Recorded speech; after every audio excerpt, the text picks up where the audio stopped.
What up, nation? Y'all ready? Let's do this shit.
For us to come home in front of our family, fans, Raider Nation, the Black Hole.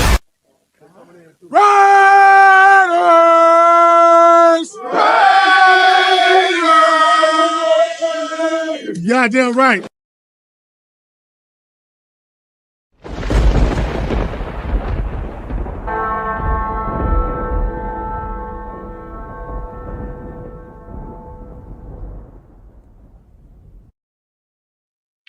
What is up, Raider Nation? Welcome to another episode of Just Raiders Baby Podcast. Appreciate everybody tapping in with me on this Sunday evening. Man, we have some breaking news, y'all. And I am surprised I am hearing it today, but nonetheless, we are hearing it today. Chip Kelly is now the offensive coordinator for the Las Vegas Raiders.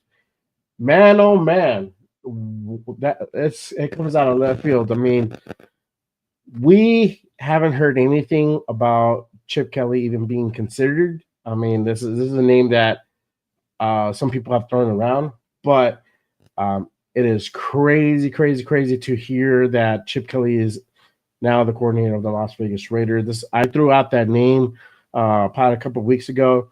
When we're doing the whole who's going to come in and take over as head coach, defensive coordinator possibilities, offensive coordinator possibilities, and Chip Kelly was on that list and was a name that I hope that they interviewed, and nothing was ever said whether or not Chip Kelly was even being considered to be interviewed. And look at us now. Chip Kelly's now the offensive coordinator for the Las Vegas Raiders. Let me know what you guys think on this hire. We have another piece of the puzzle answered. We still have some more questions, but at least we can kind of know what direction the Raiders are going in with the hire of Chip Kelly. And I'm about to put this poll up in just a second, but again, you guys let me know, everybody on the chat. I'm about to go ahead and hit up that chat. Make sure you guys light it up. If you guys are new to the show, appreciate you guys tapping in on this Sunday evening. Make sure you guys check in and hit that subscribe button. I'm trying to get to 250 subscribers. We're at 243. We're 7 away. Hit that subscribe. Turn on your notifications for shows just like this. When news pops off, I'm on. One more thing you ask for. But hit that subscribe button. Hit those thumbs for all my ride or dies currently viewing this broadcast. Appreciate you guys joining me to go ahead and talk about this breaking news because it is crazy. Literally, it was announced about an hour ago by Adam Schefter. Um, and I posted that on my Instagram. Um, Let me go ahead and kind of pull that up. But it was Adam Schefter and Pete Thamel. They both broke the news about Chip Kelly coming on board as the next coordinator for the Las Vegas Raiders. Let me go ahead and post up this poll real quick.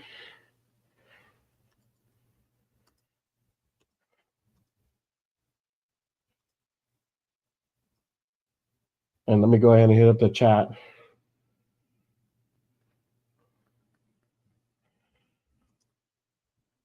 And again, make sure you guys cast your votes.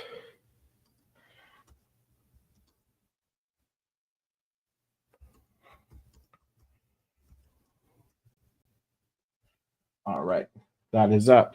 Let me go ahead and hit up my chat. Appreciate everybody tapping in. My guy Tyler, appreciate you tapping out, brother. Rafa, appreciate you tapping in, man. What's good? What's good? Joe, appreciate you tapping in and joining me on the show. I'm gonna have a guest in a little bit. I'm gonna have my guy Jeff New England Boosters on in just a little bit, and then we'll go ahead and give me a second here. Okay, so we'll have my guy Jeff New England Boosters on in a little bit, and we'll go ahead and chop that up in just a bit for sure. My guy Joe, appreciate you from New York, tapping in, brother, representing Raider Nation out on the East Coast. Much love to everybody in New York, New Jersey, my fam out there for sure, 100%. Silver and Black Empire out there, if you're watching, appreciate you guys representing, holding it down in New York City for sure. My guy Ja, appreciate you tapping in with hire great offensive minded coach. Yes, sir. Yes, sir. And so y'all know, I don't know if you guys are familiar with Chip Kelly or not, but obviously Chip Kelly was an offensive coordinator at Ohio State and was heavily involved in that program and literally helped those guys win the national championship with Will Howard. So with this move, what it looks like, and this is my opinion, what it looks like to me is that they are going to be drafting a quarterback in this draft. You have a guy like Chip Kelly who you can go ahead and pair up with and have him work with somebody literally fresh out of college to go ahead and mentor and develop. That's what it sounds like to me. Obviously, also offensively, he is a great mind and he can go ahead and help literally revamp this offense. So this is a great move. But that to me sounds like that is the direction that the Raiders are going to go in. They are going to go ahead and draft a quarterback. Now the question is who's going to be that quarterback, right? That's still yet to be seen. We have obviously Shador's name is being thrown out there. We have Cam Ward, Jackson Dart. His stock is increasingly rising, especially after this weekend with the whole Shrine Bowl and Senior Bowl. His stock is literally going up. I don't know if he's going to be a first rounder. He might be a late first rounder. That might be a possibility. You still have Dylan Gabriel. You have Will Howard. That might be another reunion there, possibly. We can go ahead and pick up Will Howard. He is a tall quarterback. He's 6'4", so you can definitely go ahead and look over your lineman compared to Dylan Gabriel, who's like 5'10", 5'11". I think he bills at 5'11". So different comparison height-wise. Accuracy, obviously, Dylan Gabriel has the edge, but to me, this is a sign that they are getting somebody for the future. And the time is now. They are not wasting. Again, Pete Carroll has said in his presser that they were going to wait.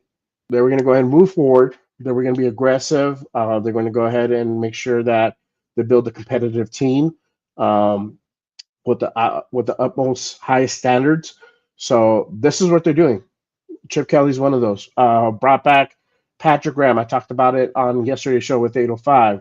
They are bringing back Patrick Graham. Robbie Leonard staying back as linebacker coach. And also, I think they're giving him the responsibility of being correct me if I'm wrong, and I'm trying to look through my Twitter because I remember retweeting it, but I just don't remember off the top of my head. I think they are giving him the responsibility of being the pass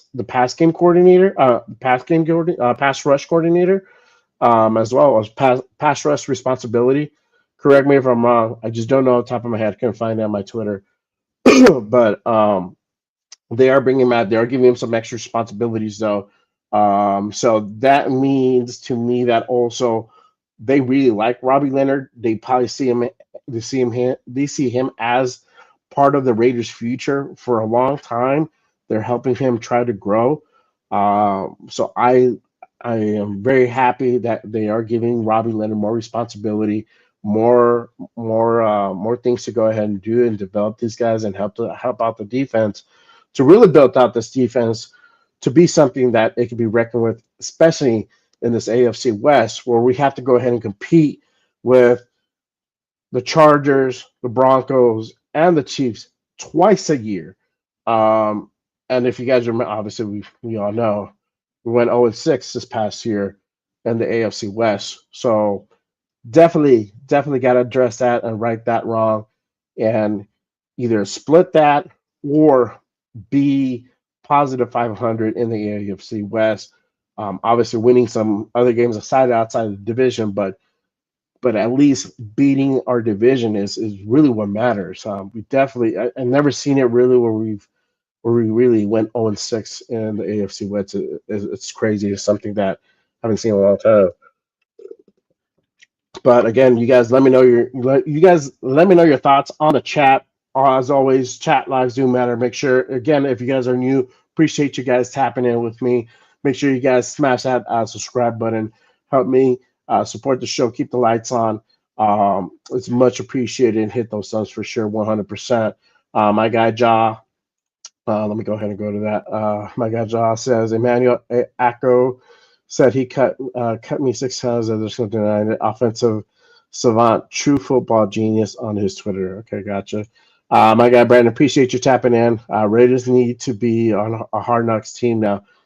Hopefully, we haven't been to Hard Knocks. I forgot when was when we're on, but that would be cool to go ahead and see him on Hard Knocks for sure. Now I have HBO, so I'll be fucking on every week tapping in for sure. That'd be cool, or something like on Amazon too. Like that'd be cool.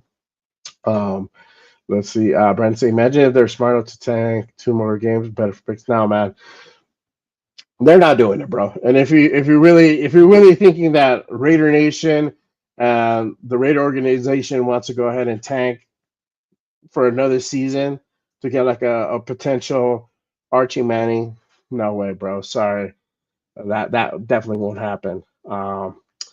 But let me go ahead and bring in my guy. He is my co-host on the Wednesday show, the Raider Connection, going down every damn Wednesday at 7 p.m. And we're going to talk about this shit on Wednesday too, for sure.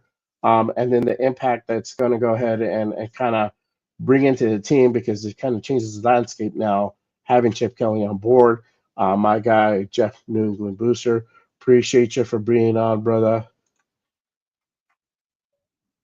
How's it going? Let's do it here like this. How you doing? What's going on? What's up? What's up, everybody? Good. All right. So, like I was saying, Chip Kelly, officially the offensive coordinator for the Raiders. We found out a little bit ago. Our guy LB Raider 10 posted it on our group chat. I saw it on Twitter. I just sprung into action. Didn't have a chance to go ahead and let you guys know, but he did pretty much soon after. What are your thoughts on Chip coming in? I know that name has been mentioned a couple of times, but not really. And I didn't really see anything about even him being considered for an interview. I'm very happy that he's on board, but I didn't see anything to do with him even being considered as a potential candidate. What are your thoughts? I mean, I heard they didn't get kicked around, but not to the point where he was coming in for interviews or anything. Um, it's not my first choice. Um, but hey, what are you gonna do? We got to deal with it, and that's who it is. That's who it is. Just like some people weren't crazy about Pete Carroll coming in as the head coach. He's here. He made the decision, or collectively they made the decision that they felt Chip Kelly was the best option. So, like I said, he wasn't my first choice, but I'll take it. Yeah. Who were you looking to see as offensive coordinator? I was kind of hoping we were going to maybe be able to figure something out with LaFleur. Yeah. In the Rams. Yeah. But yeah. I don't know. That's ultimately I really, really wanted, but what are you going to do? Yeah, for sure. I don't know even if they interviewed him. Even that's what I'm saying. Like even this guy, nothing was said. Literally just kind of popped up like, "Hey, Chip Kelly's the OC now." So, yeah, that's how I felt when I heard it. I'm like, "What?" Yeah. Okay. So I don't know if they actually considered Mike LaFleur. I hope they did. Maybe something comes out they did or didn't. But he was a guy on my list too for sure. That I would like to go ahead and see to be considered for the position. So I'm excited about it. I know Daryl Bevel was a heavy candidate. That's what I thought they were going to end up going with. That's why I'm surprised that out of nowhere Chip Kelly, became official today. I'm like, what the fuck? Yeah. All right. I know. If that's where we're going. Yeah. So does this move? Because I was saying before you hopped on, because I think this move kind of signals not 100%, and this is my opinion, but I think that this kind of signals a move. They are going to draft a quarterback. Don't know at what round, right? That's the don't know who and don't know what round. But what does that say to you that it's Chip Kelly, it's not Daryl Bevel, or it's not somebody else? I honestly don't know at this point now. I still like to think that he's going to go defense, with that first pick, solidify that, like I said the other day, the number one unit for the team is definitely the defensive unit. Give them the extra firepower that they need back there, especially in the secondary, meaning that's why I'm thinking if they go anybody, they go Johnson from Michigan, because that's a Pete Carroll kind of guy, based on his past, record as far as what he does in the drafts and what type of personnel he likes bringing in. I mean, you look at his defensive backs he had for years in Seattle. They were they were among some of the best in the league during that time era. Does it mean they're gonna go for quarterback? Possibly. I mean, do we? I just pray to God we don't move up to get one of these two. That's all. I just don't want to be I don't want to be trading away, our draft picks, for a quarterback. I just don't agree with that. If he falls to us, and that's what we end up getting, me. I've been a firm believer behind AOC getting the shot. If one of those two falls to us at number 6 and we take it, then I'm just gonna have to deal with it. I'm not gonna cry over it. I'm not gonna get all pissed off. Right. Yeah, for sure. That's a question. Who are they going to bring in as quarterbacks? So, are they going to sit at 6? Or are they gonna hold off and get their guy in the second round? Or are they going to trade up to get Shador or Cam? That is a question. I believe if they do trade up, it's going to be Shador. That's the only that's the only guy really that I see that aligns with Mark Davis, Tom Brady, them going for somebody like that, or they they wait and see what happens at 6. If he falls to 6, if not, they get a guy like Jackson Dart or somebody else of a similar caliber. So it's yet to be seen, but for one thing for sure, that's kind of what it's leaning towards. And it's crazy that a lot of these beat writers were saying that it was Bevel. Bevel's a strong candidate because of the P Connection and Seattle, and man, literally everybody got sucker punched with this one. So it's crazy. It's a little bit crazy. So, but everybody's reporting that it is Chip Kelly coming on board. So let me go ahead and hit up the chat. I put out a poll so you guys know. How do you feel about Chip being the OC of the Raiders? Yes, I like it. No, I'm not with it. 90% is yes, I like it. With 10%, no, I'm not with it. Make sure you guys go into that poll, cast your vote, and let me know your thoughts on this for sure. I'm gonna hit up the chat. I want to hear you guys' thoughts on this. On this hire. My guy Josh says Chip Kelly was the same guy who beat Jim Harbaugh. I just noticed that. Brandon says not a season, just 2 games last year, so they didn't need to trade up. Okay. Let's see here. Salute to my guy Mark. Appreciate you tapping in, brother. Let's see. Circus Raider, appreciate you tapping in. He says, honestly, I'm not mad about this. Chip Kelly is a shed head coach, but all right, offensive coordinator. We need a running back though. Facts. So I did a mock draft on Saturday with 805 on that show, and I did draft Henderson in that draft. So I'm thinking if it's Yeah, Chip. I was watching that. I watched Walt have a meltdown the whole time. Oh yeah, well, while I was fucking having a stroke, bro. But hey, I satisfied him. I got him a tackle, bro. He didn't say shit after that. Shit, you know. But I'm thinking that with the Chip Kelly move, we're gonna see familiar faces.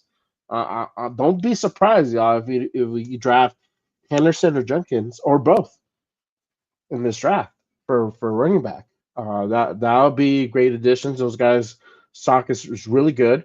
I would love to have either one of them or both of them as Raiders. So that move potentially coming, either one of them or both of them. That'll be pretty cool.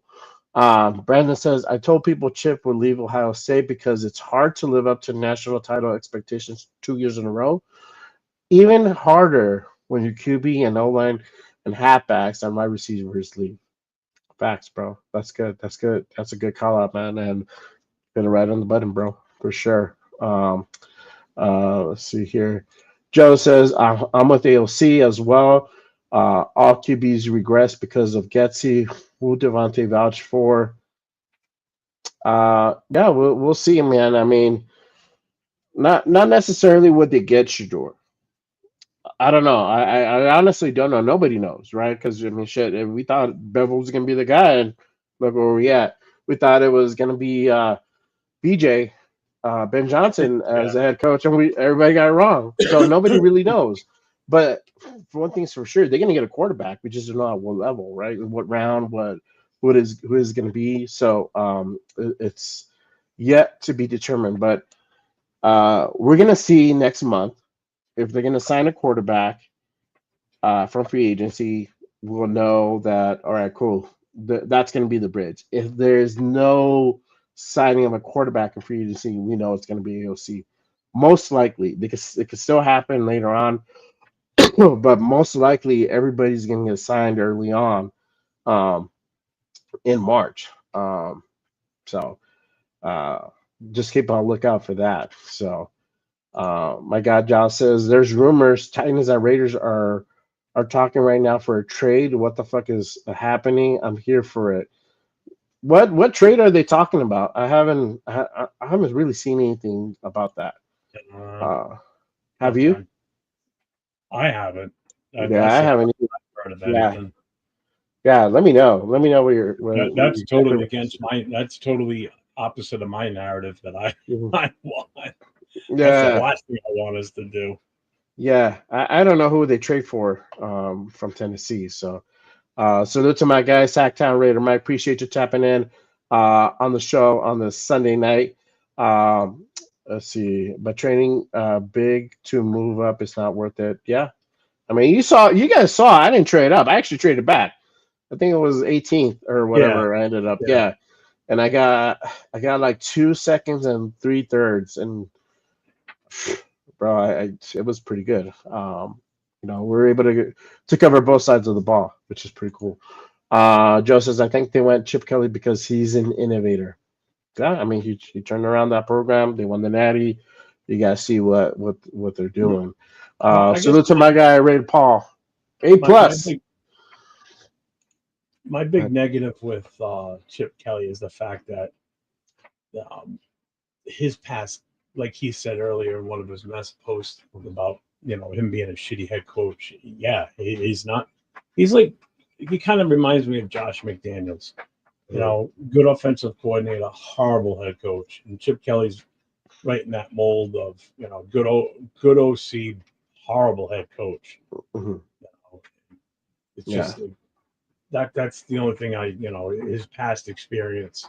I mean, obviously, it doesn't have an impact on us because he's not a head coach for us. Mm-hmm. But I also don't want it to come down the line that when Pete Carroll is thinking about calling it quits finally, that they don't try and put him in that place to be the one to take over. Right. That's what I don't want. I don't want a Chip Kelly in the future for this team, and that's what I'm afraid of by him coming in here. Right. I'm hoping it's. I'd rather be Patrick Graham. Yeah, I mean, it might be Patrick. It might be Robbie. Who knows? That's the thing. It might not necessarily be Chip. So with Pete being the defensive guy, it might stay that way. When he decides to go ahead and call, do the curtain call and call it. So we'll see what happens, obviously, but it could definitely be PG or Robbie. Yeah. I don't know. If PG decides to go and get a head coaching job somewhere else, then it's probably going to be Robbie. So they're giving more responsibility. I was trying to see what exactly they're giving Robbie. I think it's pass rush responsibilities or run defense. I forgot. It's one of those two. Outside also of the linebacker duties. My guy John says it's either Sanders will be a bust or a legend 50-50 chance. I'm kind of worried about. Yep, I think that's what everybody's worried about. The biggest concern, obviously, with Shedeur is the whole distraction thing, right? The performance in that bowl game was an indicator that he was not really prepared for the game, right? So that's the thing that's worrisome right now is that can he really perform when time really counts, right? He could probably do pretty good in season, but is he going to be like a Justin Herbert where he's just going to fucking not show up, where he throws 4 picks in the game and really we look like shit. So that is a thing that's very concerning. That's where his stock is plummeting because of that, because of the distractions, the sponsorships, and all that comes with it, partying and all that, and then going to Vegas. I mean, it's definitely a town where that could happen. Distractions happen there. So I don't know. Well, the other thing that bothers me too about, like, say, Sanders is what's up, SoCal? Why didn't he didn't even practice with the East-West Shrine game at all? Didn't play in it, didn't practice in it.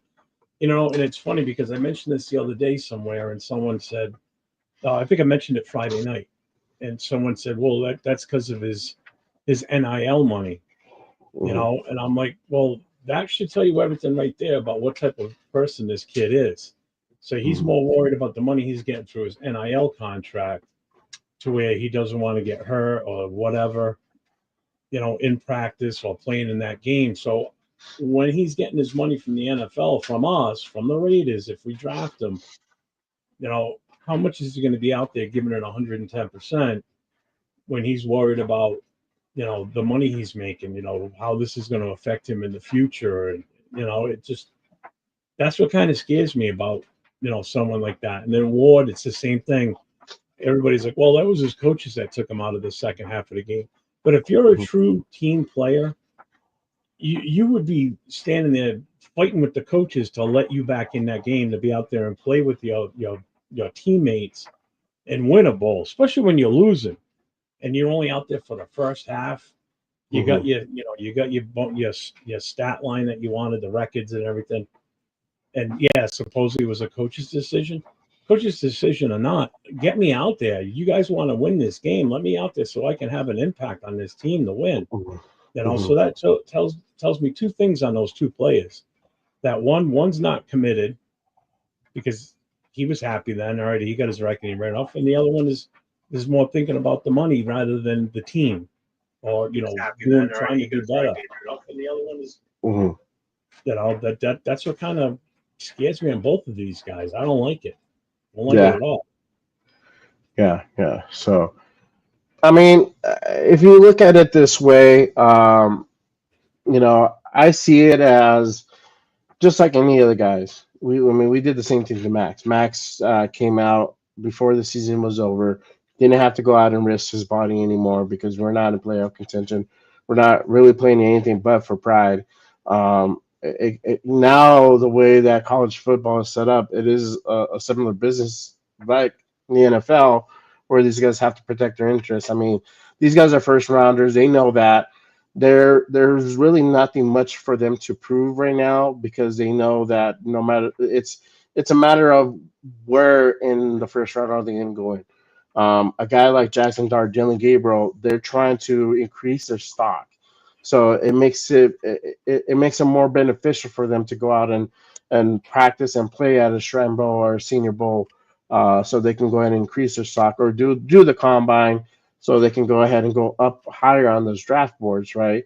I think that's kind of where that stems from. It's not necessarily that they're scared of proving something. Obviously the risk of injury is there. I've seen guys blow out their ACLs just by like walking off the field, not being touched. That could happen. So the risk to reward for them is not really that attractive. So I could see them not wanting to do it for those reasons. So I don't know. That's my thought process on that. I really look at the true evaluation at their gameplay and season, and then the bowl games, because you're competing no matter what. You could say some of those bowl games were flushed, especially for Cam, where he didn't play the second half, and then you got Shedeur really, who kind of shit the bed. But okay, salute to that guy Gunsmoke. Appreciate you for tapping in. Sacktown Raider Mike says Hampton from North Carolina for running back. Yeah, he's another one, bro. I love that guy. He's a fucking bro. So yeah, he might be a guy that we can get for sure. Raider Ben, appreciate you tapping in, bro. Let's see. Josh says on Titans IG post. I gotta look at that. Send it to me, bro. JRaider_505. I'll take a look at it right now. And then we'll check it out. Raider Paul says they are trying to trade AOC for draft picks. Got to hear? Nah, I didn't hear shit. Check it out, Jeff, because that's your boy. I didn't hear that one. Absolutely. That's your boy. Oh, God. No, we didn't hear that. Yeah, send it to me. That's a new one. That's a new one to me. Yeah, head on my socials, JRaider_505 on IG, Threads, TikTok, X, whatever you're on. Send that to me. I thought I was pretty well covered on all like the following all this shit on Instagram and YouTube and fucking Twitter and Facebook and everything else, but I must have missed that one, whatever that's on. Yeah, I haven't seen shit, though. So if it's out there, if it's a legit thing, let me know. Brandon says they rarely get any attention, so their owner will be pressing them to get as much media from having the number one pick as possible. Yeah, he was. So I think it was the VP of operations. I don't know who the fuck was talking the other day, and they were saying that they're gonna look for a generational type player. So that's really what they're really gonna go after. Now, does that necessarily mean Shadur Sanders or Cam Ward? I don't know. Probably not. What It was the might be like quote a that they Nico want to get a Carter. generational player? Yeah, they said they want to get a player. There's any Yeah, news about Mason that? Graham Yeah, from Michigan. Michigan. Yeah, or Carter, or Hunter, one of those guys. And it might not I necessarily mean, you be a take quarterback. your pick. You know, Yeah. So I mean, if these rumors about AOC getting traded for getting sent to Tennessee, I mean, okay, and then there you go. Then you know we'll what know. that means. And that I wonder if that means that they're no. There's gonna be more to it. They can't be going straight up AOC for their first round pick. Yeah. That's going to be like our first round for their first round, AOC, and probably like the first round next year. That's too much. We're giving up too much. I don't want to give up the first round for next year. Do you? I don't, maybe they give up a second. Even that, I don't want to give up anything. Well, I know you don't want to give up anything, but It doesn't even. I don't even know. We don't.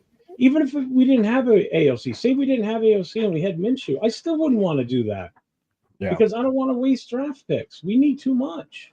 Yeah, that'd be funny if they sent both of them over there. If they don't want to give up, if we don't have to give up draft picks, hell yeah, I'll swap the first round pick. I'll move from 6 to 1 or 2, whatever they are. I forget what they have. They got the first pick or whatever. I'll give them both. You can have pick and chew, and you can have AOC 12. I'm fine with that. If you want to do that, that's fine. I don't want to spend any other draft capital. Fuck that. Let's see here. Raider Valhalla, appreciate you tapping in, brother. I know you were on Insta for me. No more than yes at this point. The thing is, are we going to run a spread defense or a spread offense, or are we going to ask them to run a zone blocking run scheme again? History has shown that we have issues making this work. Facts, bro. I mean, we just did it. They can't do it. So I don't know, unless this is a thing that you work from all year long and they drill it down to the T. We don't know. We don't know. So yes, I'm not alone in getting Josh McDaniel vibes from Chip Kelly. Yeah, because that's what I said earlier, and then somebody said, "Yeah, I'm not alone." I don't know about that, but you know, we'll see what happens, obviously. But Pigs, my guy, salute. Appreciate you for tapping in, brother. Advantage of Chip is he could help with the draft insight since he presumably will know how many collegiate players will know many collegiate players. Yeah, that's true. He'll have that insight on the draft, especially having played like part of them as well. So I think the important part is that he has that familiarity with working with the young quarterback, so and developing. So that I think that's the key central focus here. Aside from that, knowing that on a deeper level than scouts may obviously he obviously has his own players in particular. Yeah, so I think obviously you're having him in as OC. He's going to lean on towards some of those Ohio players that he already has familiarity with. Obviously, Pete and Spytek going to have the final sign off. He can like, hey, look, I like this guy. This is what he does. You guys can see the tape on it, and you guys let me know your thoughts. But that's kind of how he's going to present it, right? He's going to want the players that he knows from his system, right? It's going to make an easier transition. So we'll see what happens for sure. Appreciate my guy Jack tapping in. Thanks for joining, brother. What's up, Jack? Yeah, my guy, SoCal Sal. Appreciate you for tapping on, brother. Nathaniel, thank you for joining on. Again, I have the vote currently on the poll. How do you guys feel about chipping the OC of the Las Vegas Raiders? Yes, I like it. No, I'm not with it. Currently, 90%. I like it. With 21 votes casting in, 10% are not with it. So make sure you guys go over there and hit your vote for sure. My guy SoCal Sal says these guys don't want to risk their draft stock. Yeah.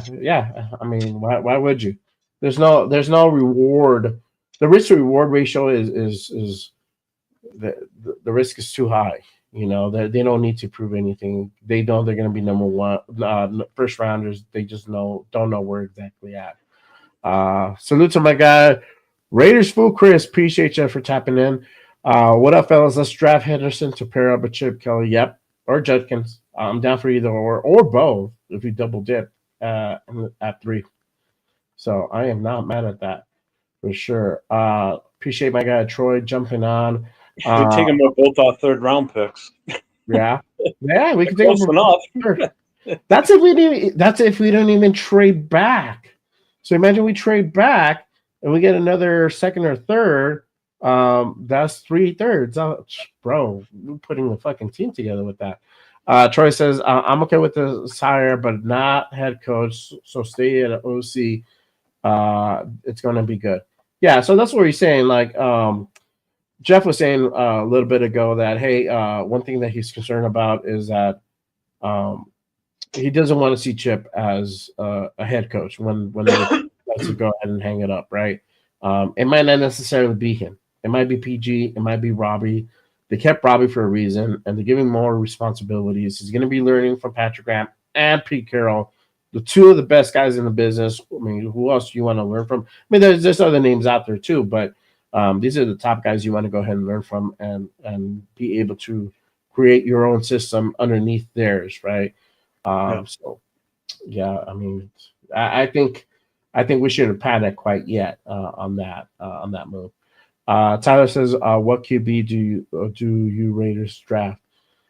I don't know. That's the thing. Do you stay at 6 and do you see if Shador Cam land at 6? I don't think Cam's going to be there. I think it's going to be Shador. If it doesn't get picked up, if not, you get Dart in the second. So, and you know what?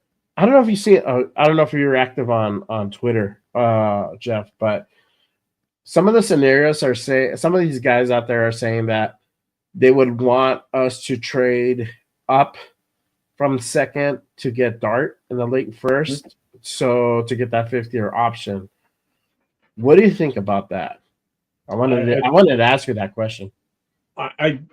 If we're going to trade back in the first round, say we move back to like 28, somewhere in that range, I would be all for that. Specifically for that reason, the 5th-year option. I think that 5th-year option is huge. Because if he is the guy, say it is Dart that we get at that number, and he sits for this upcoming season, and he's ready by 2026 season, and he's everything we expected him to be and more. Mm-hmm. Having that 5th year is a big deal. Mm-hmm. Because you're not going to have to worry about losing him, first of all, in the 4 years. So you've got that 5th-year option where you can actually work a deal in his 4th year and restructure his contract and keep him there for even longer now, where you don't have to worry about him trying to test the waters. I think that's huge. I think that would be a big thing. Yeah. I'm all for it. Yeah, I think they're saying no, what I read is that you get somebody at 6 and then they trade from second back into first. Oh, we could do that too. We got picks to do that with, and possibly players. Which is another thing that Pete Carroll did a lot when he was in Seattle. If you look back at his draft history, he's traded players before in the draft quite a few times to move up. So I mean, we could take one of those we could take our second round and one of our thirds, preferably the one from the Jets, and possibly a player and trade back into the first round. If we're doing it that way to get him in the first round, I have no problem with that. Because you're getting a quarterback, you're getting the guy that we're kind of hoping that's who they want. And if we're using the picks for that and still making our pick at number 6, I'm all for it. Right. I'm totally for that. I like moving up to the top pick. That's my. I like to see it. We trade down. So like you said, between 20th and 32nd, right? Somewhere in that range. And then we get more draft picks, and then we get Dart at the lower first round, right? Yeah, makes sense. That to me, and you're gaining more capital with that. You're not having to give up stuff. Well, here's the Yeah, thing: that's if my you take on that. Yeah.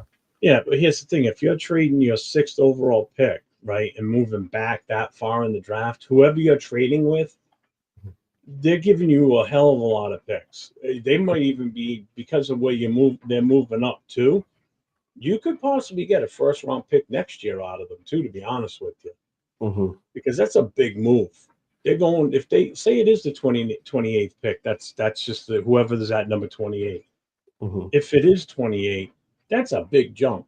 You're talking a 22 pick jump from 28 to 6. That's huge. Or 22, yeah, 22 pick jump. Mm-hmm. That's big. That's real big. Oh yeah, yeah. Yeah. So I could see us trying to especially with the people we have in charge now. They're salesmen, plain and simple. Oh yeah. They can sell them on giving up a number one for next year too, along with taking their one from this year, maybe even a second this year. Mm-hmm. Because obviously it's a team that's already been to playoffs. They move up to number 6, and they get they basically at that point they're going to get one of the 3 people that we want, which could be Carter, could be Graham, could be Will Johnson, could be T Mac. I mean, they're automatically going to be right back in the contenders again by adding one of those guys. Mm-hmm. What's up, Silver Smoke? So I Yeah. mean that's a no brainer. I mean that's a huge move. Yeah. Yeah. So yeah, with it. So we'll see what happens. And expect with Spike's history, he does move up and down that draft board, which is the opposite of Tom Telesco. He's not really a movement type of guy, So Tyler says I like Howard too, but he will be in the second round. Steelers might take him in the first. I don't know if they take him in the first. I don't see Will Howard being the first round quarterback. For certain second, possibly even third. So I don't know. It might be a thing where we might end up if it might be a thing if Howard is there in a later round. We might get him. I don't know. That might be a possibility. We draft 2 quarterbacks, so could be a thing. We have three 6-rounders, just so you guys know, complimentary picks as well. EC Everett, appreciate you for tapping in. Ohio State in the playoffs basically installed a new offense from Kelly's inside zone to counter and gap scheme. Lit up Tennessee, Oregon, Texas, Notre Dame. Sorry, Leo. Kelly will run multiple run and pro pass schemes. Yeah, facts. Yep. So yeah, he did all that. I mean, shit. I remember when Indiana when they fucking literally demolished fucking Indiana, bro. And Indiana was number 1, and that to me indicated that this is a team that you gotta be on high alert because you're a fucking contender. And then you saw what they did against Oregon, and then everybody else. It's just like, bro, these guys are on a mission. So yeah, they're a pretty good team. Silver Smoke, after hiring Chip Kelly, don't be surprised if you draft Will Howard. Might be a double dip thing. You never know. I don't know if they necessarily will go for Will. He is not a first round quarterback in my opinion. He'll be there in the second, and most likely in the third. So kind of see that. We'll see. Let's see. I'm a little bit behind on the chat. Silver Smoke, he built a Super Bowl caliber Eagles and was OC and won national championship with Ohio State backs. Yes, sir.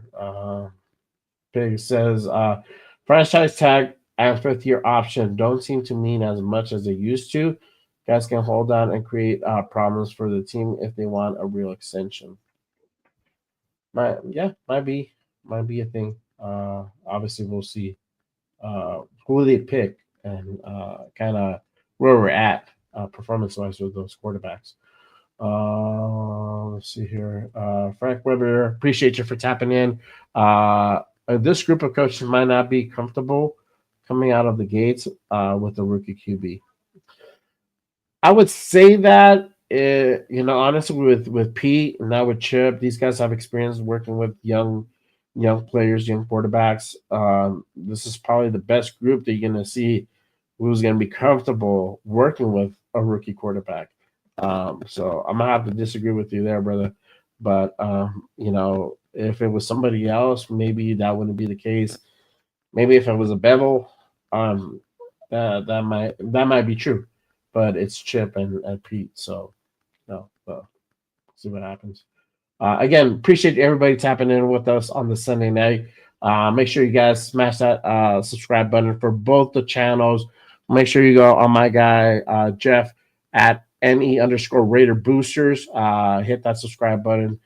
Turn on notifications because he does do shows randomly, way more than I do. So make sure out of nowhere, boom, I'm on. Yes, exactly. So turn on the notifications, please, please, please.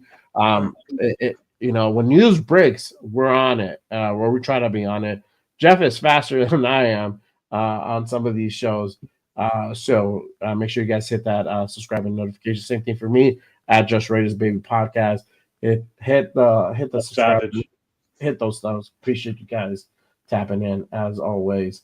My guy Pig says, if I am the GM, I'm stacking the deck on the Lions in this draft for sure. We know that they're going to be run heavy this season. So they have to go ahead and build up that offensive line, which is for once something that I am very happy about because I've been saying this shit for years on end, and it's like going on deaf ears, but not this year. Not this year, thank God. Last year, it didn't go on deaf ears either, but this year is like really being like focused on. So I like that. SoCal says, I trust Spike taking care of with the draft. They both have history in building good teams. Facts, brother. Facts. I like that too. Pig says, T-Mac, Tet McMillan is the one guy I would consider saying that for 6. I like him. We don't know. I feel that because it's P, they might go defense if he had his way. I don't know if he will. That's yet to be seen. Yeah, I would. Abdul won't be there at 6. Realistically, it'll probably be Will Johnson if they decide to stay at 6. Yeah, for sure. He says otherwise trading back is ideal. Yep, for sure. Let's see. Willie Wayne, appreciate you for tapping in, brother. Dylan Gabriel could be a Raider? Question mark. I don't know. Could he? Just kidding. If Dart's not there, I would normally have said yes, but I'm 50-50. I feel if Dart is gone, let's say they don't go for Shador Cam and they trade down, right?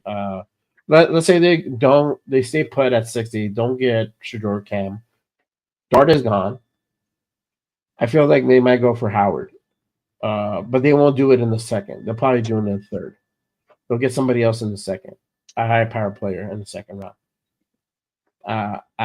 I would normally say, yeah, they probably would go for Dillon, but I don't think so. Not with Chuck Kelly. He's already familiar with Howard. So if you have Dart, he's gone. Your top 3 picks for quarterback are gone. You're gonna go with a familiar player, and you see what Will can do. He's a top quarterback, 6'4". He can sling the rock, so he's probably gonna go with him. So let's see here. Appreciate my guy Desert Raider tapping in. Welcome. Oakland Raiders Savage Superfan. Appreciate you tapping in. Gracias por estando en el show. Appreciate you, brother. My guy 831 Raider.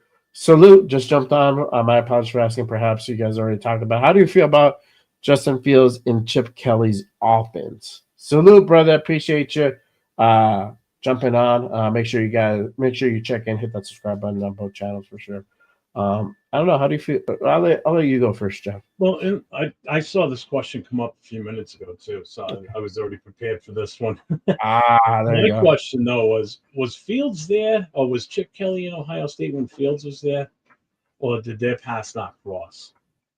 I know Fields was there from 2019 to 2020. I don't know when Chip Kelly got there. I didn't look him up. Let's see. Because if he was, I'm just curious to look at what he did in those years while he was there under Chip Kelly. He said it says here he coached them in Oregon. And no, wait, this can't be right. He coached him in Oregon? Yeah, that can't be right. I don't know. Google's true. No, because Justin Fields only played in Georgia and Ohio State. He was in Georgia first and then went to Ohio State.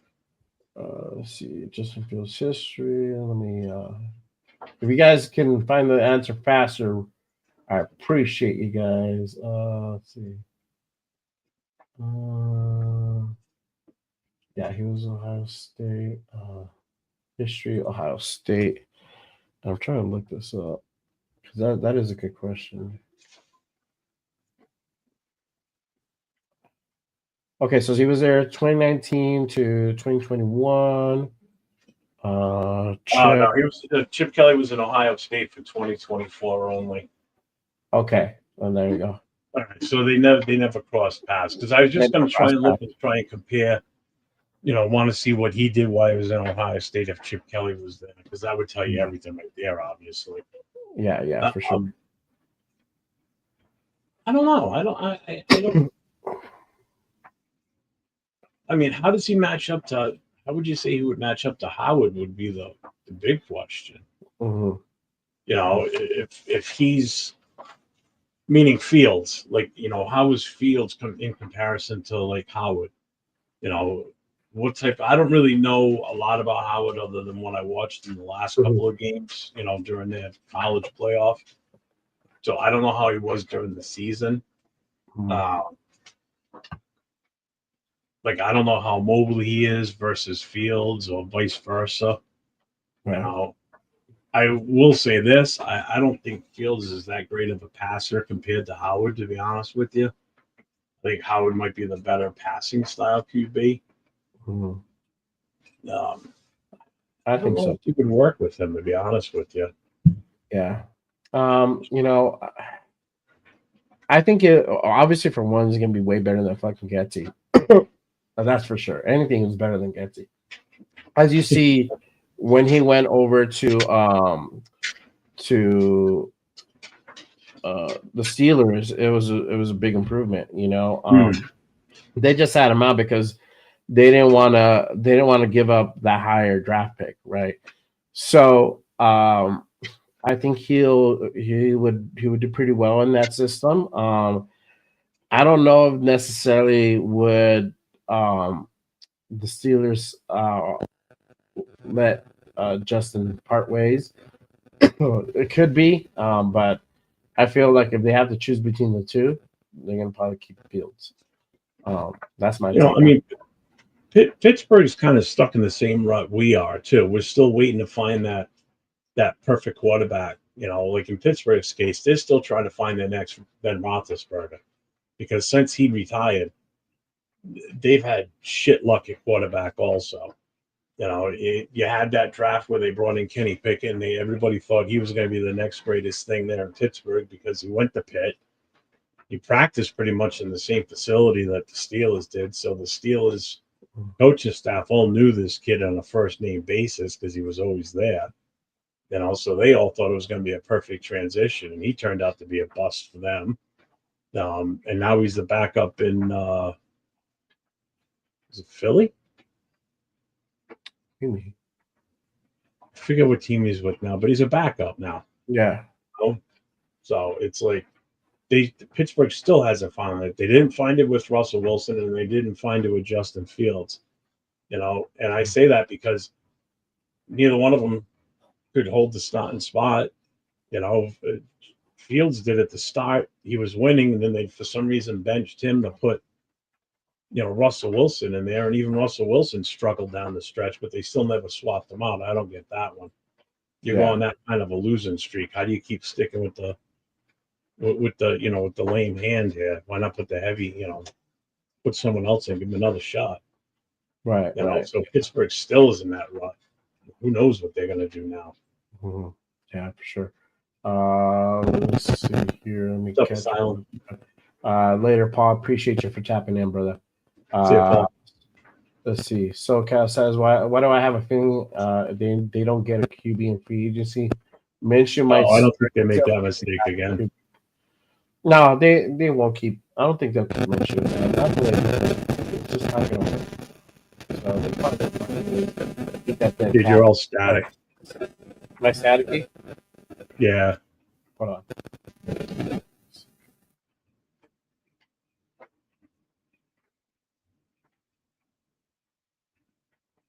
Sounds like you get electric shock therapy as you talk it.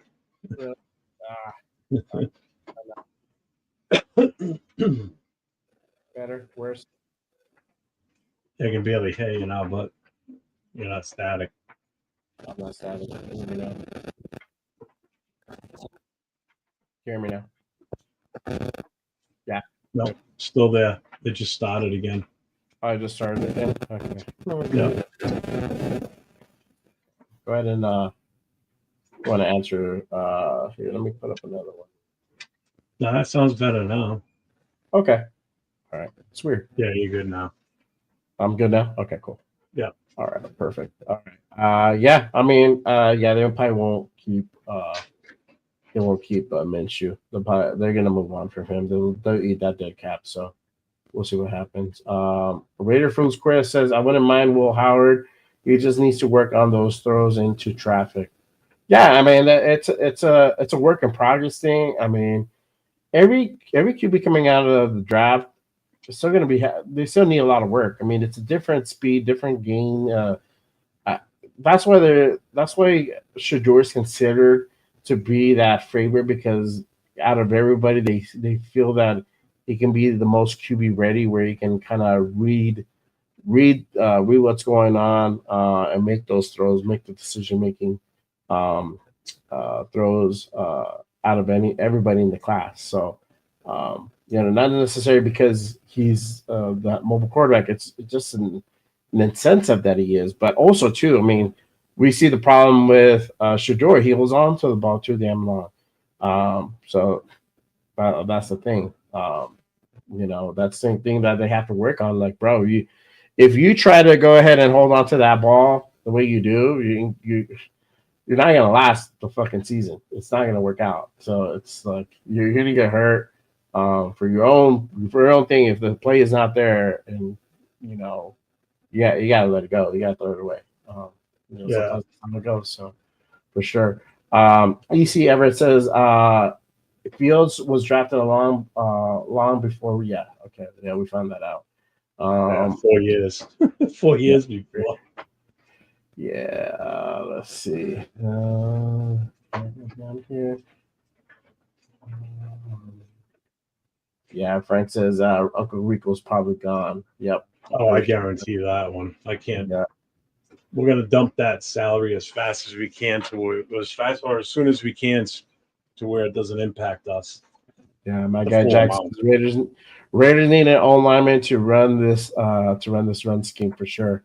They're gonna build that up. They're gonna build that up for sure. So we have to take both. Yeah, from both free agency and the draft. Salute my guy. Raider Nation, Jason. Appreciate you, brother. I'm gonna hit you up pretty soon. Thanks for tapping in. Let's see here. He says with all the top free agents, QBs like Darnold Russell was on display at the Pro Bowl. Russell to Bowers didn't look sharp today. I didn't get a chance to watch the Pro Bowl. I saw like little clips of it on social media, but that's interesting. I didn't look sharp, but obviously it's still fucking around. I mean, how seriously can you take a flag football game? You know. Yeah, it's not the same. It's not the same as when they used to play it in Hawaii when it was, they're still out there hitting. Yeah, and salute to my guy, Millennial Raider. He posted something about old school Pro Bowl, and I'm like, man, I miss those fucking days when it was actually a game. I think they tried to make an incentive, like whoever wins the Pro Bowl, that's where the they're gonna do it like an AFC or NFC stadium type thing, and Well, they're it's the they're getting and stuff like that to the players. it's the usually the way it used to be was whatever conference won, that's who was considered to be the home team for the Super Bowl. Sort of Right. like in baseball when they do the All Star. If the American League wins, then the home team is the American League in the World Series. Mm-hmm. No. Mm-hmm. Yeah, yeah. I hope they go back to it. I think it's because they don't have. There's still some old, outdated stadiums out there, and not everybody has gone through the cycle of like building a new stadium. Yeah. I think eventually when they get through a cycle where mostly all the teams have already built their stadiums, then they'll probably go back to that. I hope they do because it makes sense. I mean, you got to have this Pro Bowl be competitive. I mean, it's an all-star game. I mean, and to some degree. I mean, these guys don't have to go out there and kill each other, but we want to see it's football. I mean, come on. I'll tell you what, if anybody that watched the old school style Pro Bowl games, it probably what led up to one of the reasons for them to change it from playing still the full contact or started the process of thinking about making a change was that game where Sean Taylor, forget who it was he laid out, man, but he came up the sidelines and just leveled somebody. And it's like, damn, this is a Pro Bowl, dude. He hit him like he wanted to kill his grandmother. He hit him so hard. I figured, Oh, really? Yeah. After that, it started getting kind of lame, like where players weren't really tackling, and the offensive defensive linemen would just kind of like the ball would be snapped, and they'd kind of like, "Hey, how you doing?" Like they're playing patty cake, like no aggressiveness, and it started to get kind of lame because guys are just like, fuck this shit. I ain't getting paid enough to do this shit to get Yeah, exactly. my career for, Mhm. So I mean, I get why they made that change. Yeah, no, for sure. I get it. Yeah, and it's a business. At the end of the day, they don't. Yeah, They want to keep their bodies, healthy, and because they got to consider the regular season and all that. I get it for sure, 100%. I still remember the year when they did the rookie volleyball, flag football on the beach, and Charles Woodson landed on what's his name, Ed Wood's knee, blew out the kid's knee from the Patriots, the running back, the rookie, fucked him up. He played again, but he was never as good as he was his rookie year. Never the same. Damn. Yep. Yeah, that's the thing. The risk to reward is not that good, Well, that ended the sand flag football too. There. Yeah. Darren, appreciate you tapping in. Anyone hating on this trip? Anyone hating on this is tripping. Pete Carroll win home and Chip Kelly to run an offense officially. Yeah, man. There's people out there with different opinions. Maybe they want to see a different guy come in and run the offense. I mean, we like Mike LaFleur, but I'm not mad at this hire. For me personally, I'm not mad at this hire. I'm not either. I'm okay with it. I like him more than Bevel. I'm gonna just tell you that for sure. I like him more than Bevel. So, but that to me shows that they're gonna go towards drafting a rookie quarterback in this draft. They're gonna get a quarterback. Just don't know what round. For sure. Ready for this, Chris? Are they making any changes at tight end coach? I don't know. I don't think so. Not that I heard. No, not that I heard. Lake Show Raider, appreciate you tapping in, brother. Wilson Fields sucks. I don't get Raider fans' infatuation with Steeler players. These guys suck. I'd rather bring in Rodgers as a bridge and trade up for Sanders. I wouldn't bring in Rodgers, bro. Wilson, he's not my favorite, and neither is Fields per se. I mean, he's the better out of the two. Without going out and getting Darnold, you have to literally give him a bag to come and play over here. But I want to get A-Rod. For one, we see the type of dude he is. He's a fucking drama queen, and that vibe, his vibe, and the current culture we're trying to build is not going to mesh. He wants too much power. He has on a power trip. He wants things his way. He's an older guy. You can't really change his ways on too many things. He's kind of set in stone. That's who he is, and he comes with too many demands. Too many demands. Too much shit, and that's cool. If he wants to roll that way, more power to him. It's just not going to be with us. That's the way I see it. Jack says, if I'm the GM, go cheaper on a QB, go to Fields, and still drop the QB. Yeah, facts, sure. Let's see here. I honestly don't think Fields could beat out AOC, to be honest with you. I really don't see that happening either. I don't know. I think Fields might have a little advantage. He couldn't beat out the old man, Russell Wilson. Russell Wilson took his job from him. Come on. No, I mean, Fields has already proven he's inadequate. Started. You know what happened. You know why they benched him. That was the move. You can't say it's because of the money. That's for sure. No, they didn't want to give up that draft pick. So I mean, there it is. Let's see here. Asylum says start ALC. See what we have. Watch everyone is going to be hyped once he gets an O-line and a run game. And like I was saying, I'm not an ALC guy. He's not my guy for the future. But I was telling Jeff, and I said on the Saturday show, is that if you build up that O-line and you get a good coordinator to come in and help develop him, have that consistency there, because as you guys heard, Pete Carroll is going to build that line, really going to be a run-based type offense. And you're really you have to build up the O-line for that. He also said we're going to protect around the quarterback. That's one thing he's going to do. So what does ALC thrive in? Protection.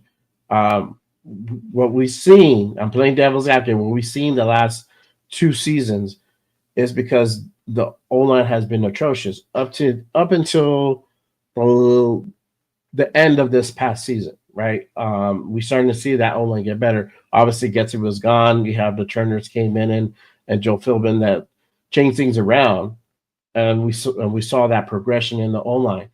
So with Chip Kelly in and really building up that offensive line, you might see a better AOC if they decide to stick with them. So I'm not all up against AOC. He, to me, is just not the long-term solution. You still have to draft a quarterback. That's my take on that. My guy, Sacktown Raider Mike says, I hope we keep Philbin as our offensive line coach. I do too. Me too. I said that a while ago when AP got fired. I'm like, I hope he's one of the coaches that gets retained. Mm-hmm. I appreciate what he did with the offensive line when he took that over. Mm-hmm. Yeah, I think we'll know this week once Chip does the whole presser and everything. We should know later in the week if that move happens where they decide to part ways or they keep him around. We'll know for sure. And then we'll talk about that. If it happens early in the week, we'll talk about it on Wednesday. If not, I'll talk about it on Saturday or Friday if we do another Friday show. That too. Raider Nation Jason says we need healthy people for sure. Yep. That should come with a standard warning.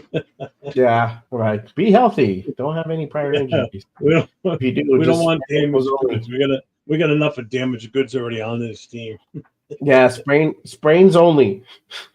No tears. Big says O'Connell would do well if he had a serious O-line. Yeah, so it's about building the O-line. I mean, he's not a runner. That's not where he thrives in. So when you have to throw the ball within like less than 2 seconds, it's hard. He's done well for adapting to his environment. I'm gonna give him that. I got to give him his flowers. So salute to him. He's adapted well and increasing his timing because he had to. He has to get rid of that ball. But even that, man, that kid has taken some licking, so for sure. Pig says, I want to draft both Canadian QBs.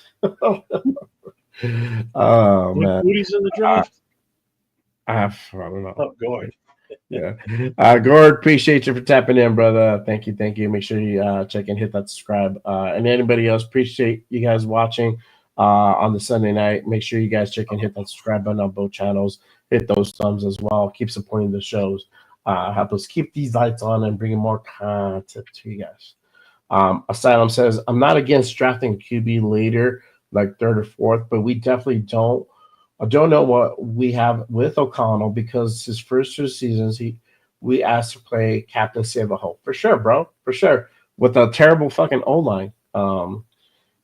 So you could kind of sense if you build up an O line, you'll know for sure what you have. I'm gonna just tell you that. I still wouldn't want him though. But he's not my guy. I don't see him. I'd rather get a free agent from the outside to be that bridge. But if we stick with AOC, I'm not mad at that either. So I won't be kicking and screaming. Let's just say that. Let's see. See now this one's saying Cable Guy would be okay with either. Yeah, Tom Cable. Don't thank you. Yeah. No. I'm good on that. Let's see. Jason says, "Who gets traded first, Max or AOC, bro? Max ain't going nowhere." Yeah, go down two more. I answered the question in the chat. I'm not putting that up. Stop it. Stop it. My guy, Jason says they'll be more aggressive this year at QB and free agency. Yeah, for sure. Russell's not my guy, but if I'm reading tea leaves, it might be happening. Yeah, but here's the problem with that. We're going to be aggressive going after, but who? Who's really going to? You got to look at it from a money standpoint too. Mm-hmm. I don't want to be. We don't want to be spending a fortune on a fucking. Like how much is Sam Darnold going to ask for if he doesn't re-sign with Minnesota? It ain't going to be cheap because it's going to be based on what he did this season. I think it's even though I would base it on his last 2 games of the season because they both sucked. Oh, I don't know. That's the thing you got to look at. How much some of these guys are going to fucking go for? They're not. Some of them aren't going to come cheap. Like Russell Wilson, for instance, you ain't getting him for $1 million or $2 million this year. Yeah, let me see if I can find that. I know T was like 30 million, so like they have him projected for 120 on his, but they looks like Cincinnati's going to keep him, but his contract's probably going to be somewhere around that range. T Higgins is not Sam Darnold. Let's see if oh no, wait, I found one. This site says again. This I don't know about this site, but which one are you in? You in that Sport Track one? No, I'm on Heavy. This site called Heavy.com. They're projecting him to 3 years, 120, 75 mil guarantee. Oh, you're looking at projected contracts. Okay. Projected, yeah, for Sam. So, 3 years from 120, 75 guaranteed around that mark. Not necessarily. The one I just posted, that's the one I use to look at free agents, like how much what their current salary is and such. Yeah. I just looked up really quick. Yeah. So, what's that? 3 for 120, 75. I don't know what does that break down to? Top of my head, was that 40? 40 for Donald? Yeah, 40 for per year, basically. Rundown posted something. I think it's like the asking price for him is 40.1 mil. Mm-hmm. That's a lot of money. That's a lot of fucking money for a guy who really couldn't get out of the first round in the playoffs. Yeah, and on top of that, that's just one guy out of the 100 mil we got roughly. Mm-hmm. So that's a big chunk of cheese right there off of that cheese wheel for the salary cap coming up. Yeah, and we got our own that we need to recover. That need to re-sign. Yeah, unless you structure it in a way where he doesn't get all the bread in the first year. Well, you can do like the old Al Davis contracts, heavily back-ended, and before they get to that point, you cut them. Mm-hmm. Get rid of them before that. No guarantees. Yeah, that's how we used to get away with it back in the day. His contracts used to be heavily back-ended, loaded. These guys would get paid up front a good chunk of money, but then, year 4 or 5, they get paid an extra, like say 15 mil. By year 3, they were cut. They never got to that point. There was no guarantees beyond that. So, yeah, or give them a 2-year guarantee. Yeah, 2-year guarantee, second year, that's where they get paid. Let's see here. Joe says Russ is washed up. I think so, but I mean, he's still there. So we'll see what happens. Amelia, appreciate you tapping in. Why not sign Justin Fields to a low risk, potential high reward signing? Yeah, I mean, but the thing is that the Steelers are going to have that first right of refusal, so they're going to give him an offer. So don't know if they're going to want to keep him. That's the thing. But we'll see. We'll see. I think I have a feeling they'll keep Fields over Wilson. But yeah. Asylum says a lot of people are wanting Dart. Even started hearing Dart is a true number 2 behind Ward. I don't know about that. I've heard more of the he's gonna go in the first round type shit. Like he's going up to first round. I've heard that. I haven't heard about being the true number 2 behind Ward. His stock is increasing though, for sure from this weekend. So don't be surprised if you really start hearing that narrative push more. Yeah. Yeah. Let's see, Tyler. Hey, we will find our QB this year. We have to suffer with someone. Hopefully, we get a really good running back. I don't know. I don't know if they might do a free agency signing. They're going to draft a QB because they got Chip. I feel that signifies they're going to get somebody in the draft. We just don't know who, at what round. That's going to be really the question going on for the next few months is who are they really going to go after? Are they going to go up and trade, or are they going to stay at 6? Or are they going to trade back and get Dart at a lower round in the first? That could definitely happen. So I don't know. We'll see what's up. My guy Billy, appreciate you for tapping in, brother. Thank you. Pig says they're all looking like development. Damn, I can't talk. Developmental QBs that need time. Hard to imagine these QBs busting onto the scene like the QBs last season, but who knows? Much of it is about team fit. Facts, bro.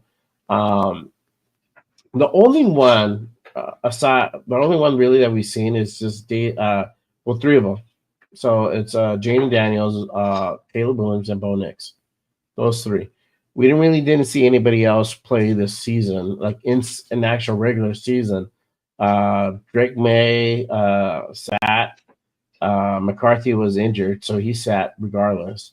And then Bo Nix and Caleb. And we saw what happened with Caleb. Bo Nix was decent. I mean, he helped them make playoffs, and we saw what Jalen Daniels did. I mean, he got to the NFC Championship game, almost made it to the Super Bowl.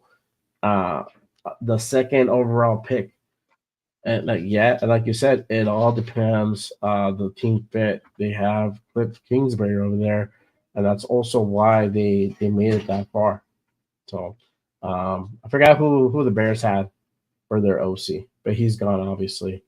And now you have Ben Johnson. So see them bounce back this year. And we do play them. So it'll be interesting to see. I am actually pretty excited for that game. And that's really going to be the test of how you did this offseason is when you play the Bears, right? How we execute on defense against Caleb Williams and then how we execute on offense against their defense versus Dennis Allen. Now, I think Dennis Allen was still named DC. I don't think they changed on that. So, I know my girl's like, fuck Dennis Allen. She does not like Dennis Allen, bro. She's the same strategy. She's like, fuck that motherfucker. He's an idiot. I don't think too many people do. I know I don't. I'm not crazy about him. I'm not crazy about him either. I wasn't crazy about him here. When I endure those Saints games. I wasn't crazy about him either. I was just laughing the whole time. Damn, girl, sorry. That sucks for you. Glad it's not my team. Joe says, what about Cincy Ginger that played with us earlier? In the year? The Raider killer. Red Rifle. Yeah, he's older, bro. He's up He's there. The oldest. No, I think Flacco's got him. Flacco's 40. Oh no, Aaron Rodgers actually. Flacco's 40.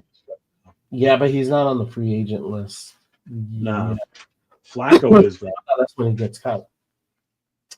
But Dalton is 38. Yeah, Where's Flacco's 40. Flacco's 40? So 37.2. So it's 37. So I don't know. I don't know if I would pick the guy up. He's too seasoned. Going to get somebody kind of in the middle. Leave that open. Jack says Dart stock is rising for sure. If the Raiders want him, the Raiders will need to trade back up into the first round.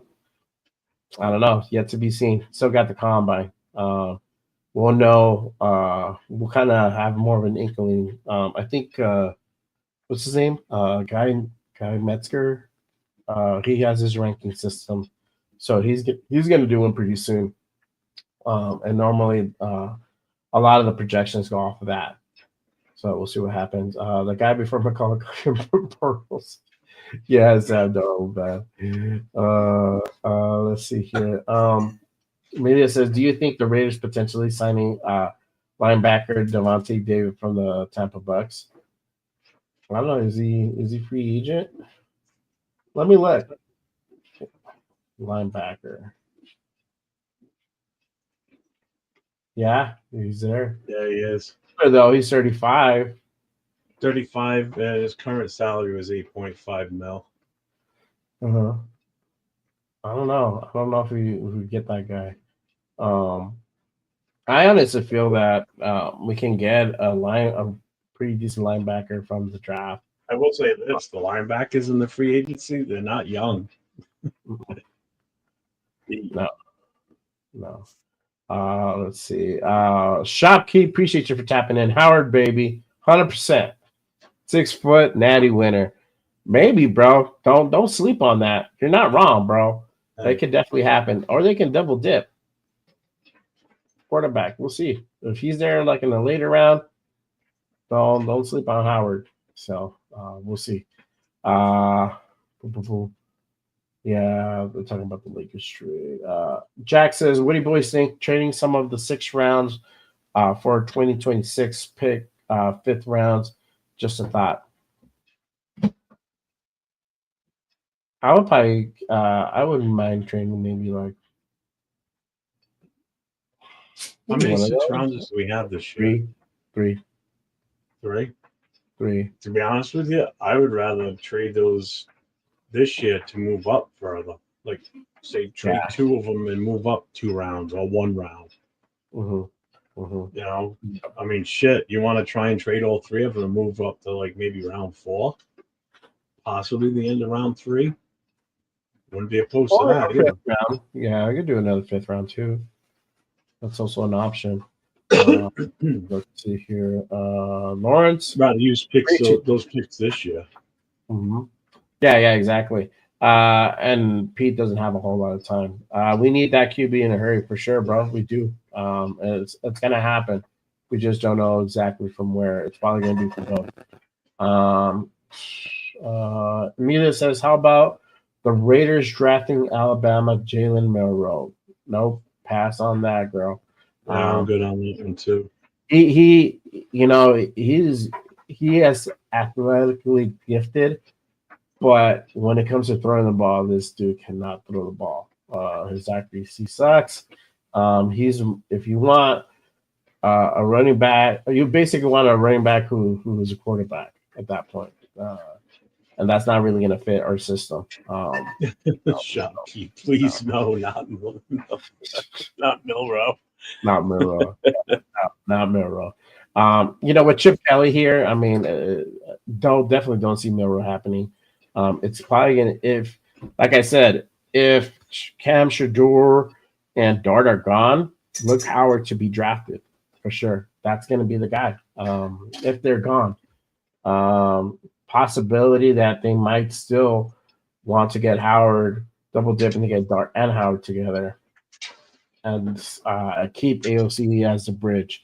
If they don't sign, honestly, if they don't sign a free quarterback by the draft, I feel it's going to be AOC, and they might possibly double dip on that QB position. And it might be a three-way competition thing because Pete's big on competition. And see who's the better of those. It could possibly be. So we'll see what happens. Brandon says, "Oh, Chip Kelly got paid." Oh, really? I haven't heard anything about a contract yet, but I'm not surprised if he did get paid. You should get your bread, bro. Get your bread. I'm at Silver Smoke. Take Dart over Howard, period. But we can take Dart in the 4th or 5th round. I don't. He's not gonna be there, bro. He's not. His stock is rising. Everybody's pushing that narrative. He had a pretty good Shrine Bowl, man. So he ain't going to be there in the 4th or 5th round. Absolutely not. No, sorry, Absolutely not. Nope. He's gonna be in second. If he's there by 4th or 5th round, that means he either had a horrible combine, and when he did his pro day, he had an absolute disastrous pro day. If he falls that far, because he had tremendous practices all week last week. I've heard nothing but people raving about him, and even yesterday, he didn't play lights out yesterday, but he did enough to hold his draft stock where it's jumped up. So I don't see him going down. Absolutely not. Yeah. Oh, he meant Howard. Right. Okay. Yeah, maybe then. Yeah. Okay. Dart. Yeah. I say Dart. Man, that's a huge. Oh, wait, first. Yeah. No, for sure. Yeah. I'm like, wait, no, he's gonna be there, bro. Yeah. For sure. Let's see. Shopkey says Howard won the Natty. Winners win, and Chip Kelly was with Howard. Kind of low key, simple. Yeah. I mean, that's what I'm saying. Like, it's definitely a possibility they could get Howard. Especially if Dart's gone, get Howard. Like that's. Well, you know what? Now that I think about it, that might not be a bad move to go with somebody like Howard, because you can get him later. And the fact that we've got Chip Kelly there now, and if we put the right talent around him, I mean, he could turn Howard into something in the NFL, because, again, it was his quarterback, in Ohio when he was there. That definitely gives him a leg up. And if we get the running backs, or at least one of those running backs, that's another piece of the puzzle that's familiar with that the quarterback's familiar with and that can trust. Yeah. I mean, I don't know. I mean, it might not be a bad option if you think about it. Yeah. And I didn't really thought about it until just this moment now. Yeah. No, continuity is everything. Yeah. Oh, hell yeah. Chip got 6, he said. Brandon said Chip got $6 million for his contract. All right. It's not bad as an offensive coordinator. Hell no. Yeah. So Chip getting paid getting paid $6 million. Jesus Christ, Gruden was getting $10 million as a head coach. Yeah, for sure. Let's see. Where did I leave off at? So Pig says true 6 rounders are usually gambles, but now with these NIL classes, ton of older players that would be in this class that won't go high because of their age, but can be solid players. Yeah. And we have 3 6-round complimentary picks. So if we're building, so there's a benefit for having that many 6-round picks, because you can build your own line from there, and some of your defensive guys too, defensive tackles or linebackers. You get guys from there normally, and that's just normally you would get a few guys from those 6-round picks from offensive and defensive line. So it's not a bad thing. It's a good thing. You could trade them and go up and get another 5th or 4th. Like Jeff was saying, that's a possibility as well. Give 2 and get 1 higher pick, 2 for 1. So could be it. We'll see. Shopkey says scrap, trade away entire running back room, grab 2 or 3 of these dope running backs in this draft. I'm not mad at it. So a lot of the guys on that running back room are in free agency. So Madison, Abdullah, who else? I think that's it, right? Yeah, I think that was it. Guys going into his 4th year. Lobby was a rookie. Yeah. White is still has one more contract. Has 1 more year. Yep. No. You could trade away Zamir and too. I mean, come too. Yeah. So you have Zamir. You can trade him or cut him, and make more room. Um, if that's the Madison's route probably you not would. coming back. I would just for the veteran presence. That's why I would keep Abdullah there. Yeah, on a cheap. Now, yeah, Yeah, for sure. Avocado Gang says Henderson. Salute, brother. Appreciate you tapping in. He says Henderson in the second round. Maybe, man. I see it. So when I did my mock on Saturday, he was there in the third. There's a bunch of guys there in the third, Henderson was in the third. and Ed Judkins were there in the third. So we don't have to necessarily get him in the second. Again, projections can change. His stock might rise, so possibility. But I think there's going to be a pretty good plethora of running backs Ooh, you using a big word. plethora. I want to El throw Guapo has plethora. plethora. Faye, you know what a plethora means? Yes. Like, like a great variety of running backs. So we got Champ Kelly and Chip Kelly. Yep, the Kellys, bro, doing the damn thing. Let's see. John says, I don't care about gamble. Pete Carroll builds guys, 6th and 7th round guys. There you go. So that's what I'm saying. Like there we have 3 complimentary picks. That's 6. It's a good thing. He can do so much with that. So I think either they could potentially go up in the board and get guys, or they can stay at 6 and use those 3 picks to really put stuff together. So many options for sure. Shopkey says Brady easily would have hand in this OC choice. Screams Howard his choice. I think now you have to keep Howard as like a viable consideration because of that relationship.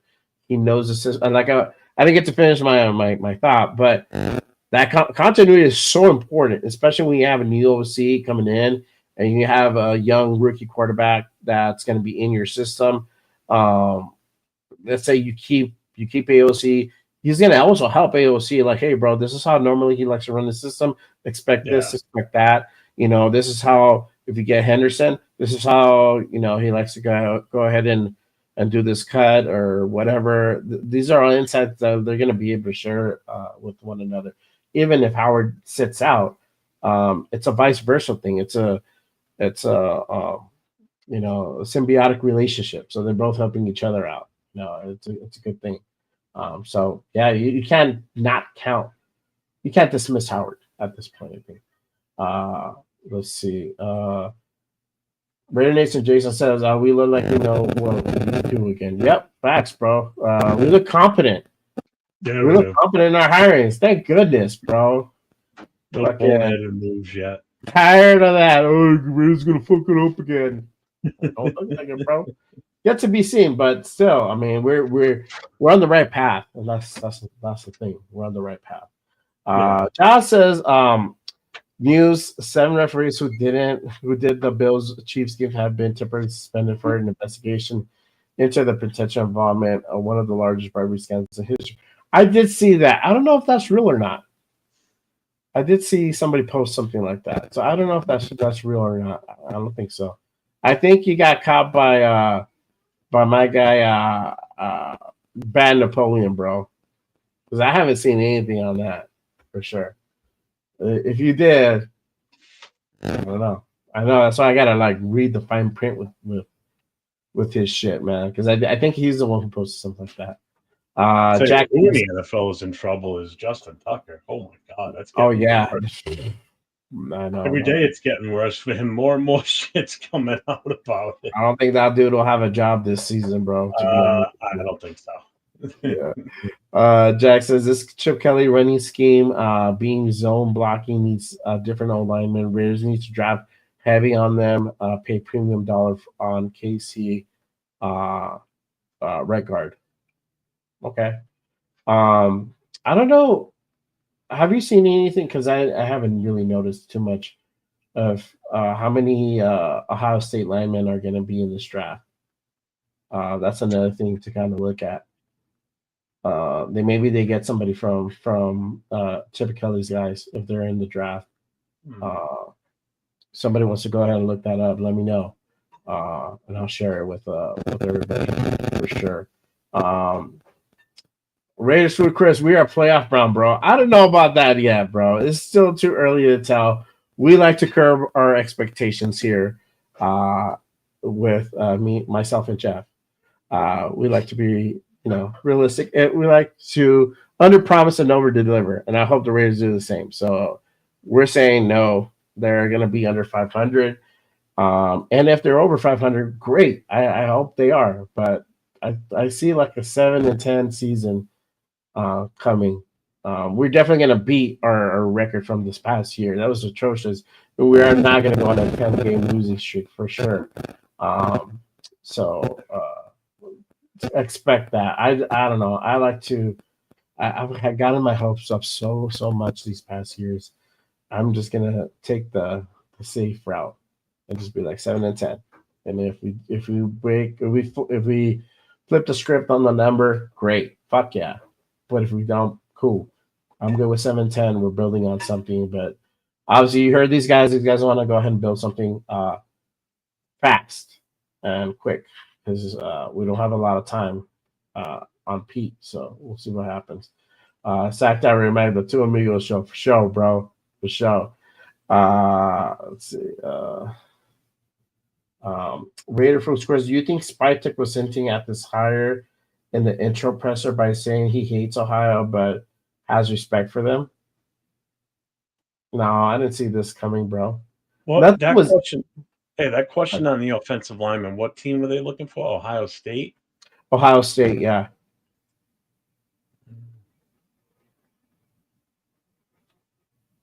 I got one offensive tackle, Josh Simmons from Ohio State. He's a senior.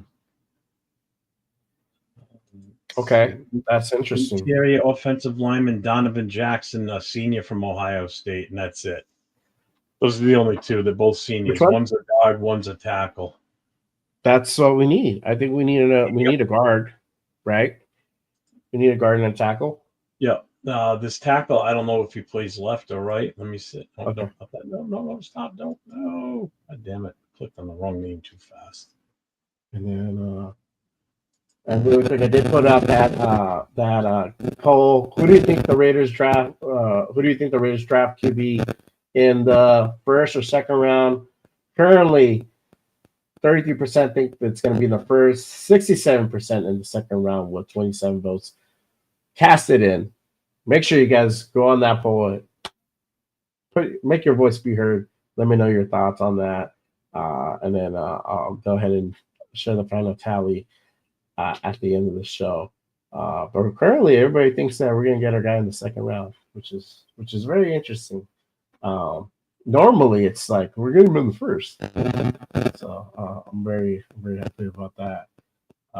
Let's see. Oh, this kid Josh Simmons, right? He plays left tackle. Okay. But it said the last note I have on here was from October 22nd, saying he will miss the rest of the 2024 season with a knee injury. Coach Ryan Day confirmed Tuesday. Simmons was carted off the field in the second quarter of Ohio State's Week 7 loss to Oregon. So he didn't play the rest of the season. Oh, okay. Yeah, so it doesn't say whether it was ACL or nothing. It just said a knee injury. So that would be a big question mark. But again, Chip Kelly would know best on how bad the knee injury really is. Right, exactly. Well, having him keep tabs over there and all that. Yep. But then it might be the other guy. Yes. Who'd you say it was? Donovan Jackson. Donovan Jackson. Let's see the news on him, and he's a senior too, so he's definitely coming out. Donovan Jackson. All right. So, I mean, and again, this is like for continuity, guys. These guys coming out of the draft, especially, with Chip being there, and we're having, 3 complimentary 6-round picks. This is a guy that he might pick up. Be like, hey, you know what? I want this guy. He's good. Look at the film. Things speaks for itself. He would fit good at the scheme. well, no, what I'm running at, whatever. So might be a possibility. So expect to see. I wouldn't be surprised if there was a lot of Ohio State guys in this draft that we pick up. Well, here's something I just found. It says the 2024-2025 All College Football Playoff Team. So when you go to offensive lineman, the first pick is Kelvin Banks from Texas. The second is Donovan Jackson, Ohio State. Oh, wow. So he's number 2 on that list Uh-huh. on the offensive line. Okay. There you go. Yeah. There you go. That might be a guy that you guys might keep your eyes on. Donovan Jackson. I was picking him up in the later rounds. So for sure. Keep eyes on that dude. Let's see.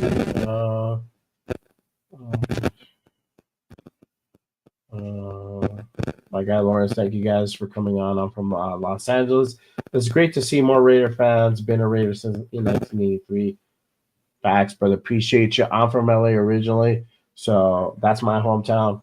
I'm out in Albuquerque now. But I still have roots out there, bro. 100%. Been a fan since 89, 90. Jeff has been a fan way longer than me. So, for sure. Been through the ups and downs. I was telling these guys I still have that my Raider blanket from like when I was 6, 7 years old. Still, bro. Now I'm a good. Does it have a binky attached to it too? No, but it's a pretty good size one though. It's not a huge one, but it's a pretty good size one. So now the kids are gonna have it, which is pretty cool, man. Get to pass that down to the next generation of Raider fans. You walk around the house dragging it behind you. I got my blankie. I got my blankie, bro. When I'm cold in the house, I'll put that shit on. I got my Dodger one too, for sure. Ben Bad, appreciate you tapping in. Rumor has it Pete ran into Chip in LA this weekend. Here we are. I don't know, man. I think with this thing, it has to be a little bit more to it. They had to properly interview the guy, so it can't just be like, "Hey, what's up, bro? How's it going? Blah blah blah. You want to come in? You want to be my coordinator?" I think it's a little bit more to that. Especially with a guy like Pete, he's so analytical. This dude is a fucking whiz when it comes to football. So, I'm pretty sure it was more than that. But I think it probably started off something like that, and they're like, "Hey, we should do an interview." Could happen. For sure. Again, I appreciate everybody being on with us on this Sunday evening. Thank you. 30 people in the building. Thanks for having me on. Yeah, man, for sure. Thanks for coming on. Appreciate that for sure. And I wanted to chop it up. I wanted to get everybody's opinion talking about this because now we're getting a better picture on how the lay of the land is gonna kind of pan out, and that's the thing. So now that we see that it's Chip, I feel that we are going to see more draft picks from Ohio State come through our team than normally other teams would. I mean, obviously, somebody can go up and pick them. I mean, they won the Natty, but if there's guys that are still floating out there, expect that we might nab them, especially under Chip's system. So it'll be a thing for sure. Thanks, Wait for Chris to say you so too, for sure. Appreciate you, brother. Appreciate you for the sub. 100%. Let's see. Brandon Helm says these tickets are about to be pricey. Well, yeah, bro. I mean, they've skyrocket now. Yeah, they're gonna skyrocket. I mean, they want to increase it just for the outer towners. So, I don't know how you would distinguish an out of towner from a Raider fan when you're ordering online, bro. It's like if I had that question, like I could click, yeah, I'm a Raider fan if I'm like somebody another team, So I don't think you got to do it all for one, So they'll be able to do it by your contact info. They'll be able to tell where you're from. My contact, whether you're from Nevada or not. Yeah, my contact info is from Cali, so I'm like, I don't know. I'll say right now, if I ever going to get tickets, I'm going to send the money to one of you guys to get it, so I don't go through. I don't have to get the prices. We're going to go through 805, bro. Angle 5 is gonna be our Yeah, guy. He's gonna be our ticket deal, like a crack Yeah, deal. Hey, if I he's gonna be our send you guy who's $200, can you give me those tickets on the down Give low? me those tickets, bro. I need a hookup, bro. Give me 5 tickets. Come on, for sure. Hook us up. Get that. It's like Disneyland. Disneyland was doing it for a long time. You would get a discount if you're a California resident, and if Yeah. you're non-resident, you have to pay like $15-$20 more. I hope it's that way. I That's got how it my is down in Florida. But yeah if you live in Florida, you get a discount. yeah. My uncle lives in Vegas, so I'll go use his address, bro. I'll be like, hey, uncle, I need a favor real quick. Hey, get my state ID. Let me get a state ID real quick under your address. Put me on your gas bill, bro. Oh man, that's funny. Let's see. Yeah, Chip was interviewed last year, but Pete wasn't there. That's the thing. So they still would have had to re-interview him to see if he's going to be a good fit with Pete and his philosophy on the things that the direction he wants to go in for, to have the team to go in. So that all has to kind of line up. Obviously, they're familiar with each other and they're in the same circles. I don't get that. I don't put it past them. So for sure. I'll tell you what. In all honesty, with now that we've got these coaches in place, because that's it now. All the coaches are pretty much in place. The main ones that we really needed to worry about. I'll tell you what. I am even more excited now for the season, and I can't wait until they come out with the dates for everything, because now I really can't wait to find out what day.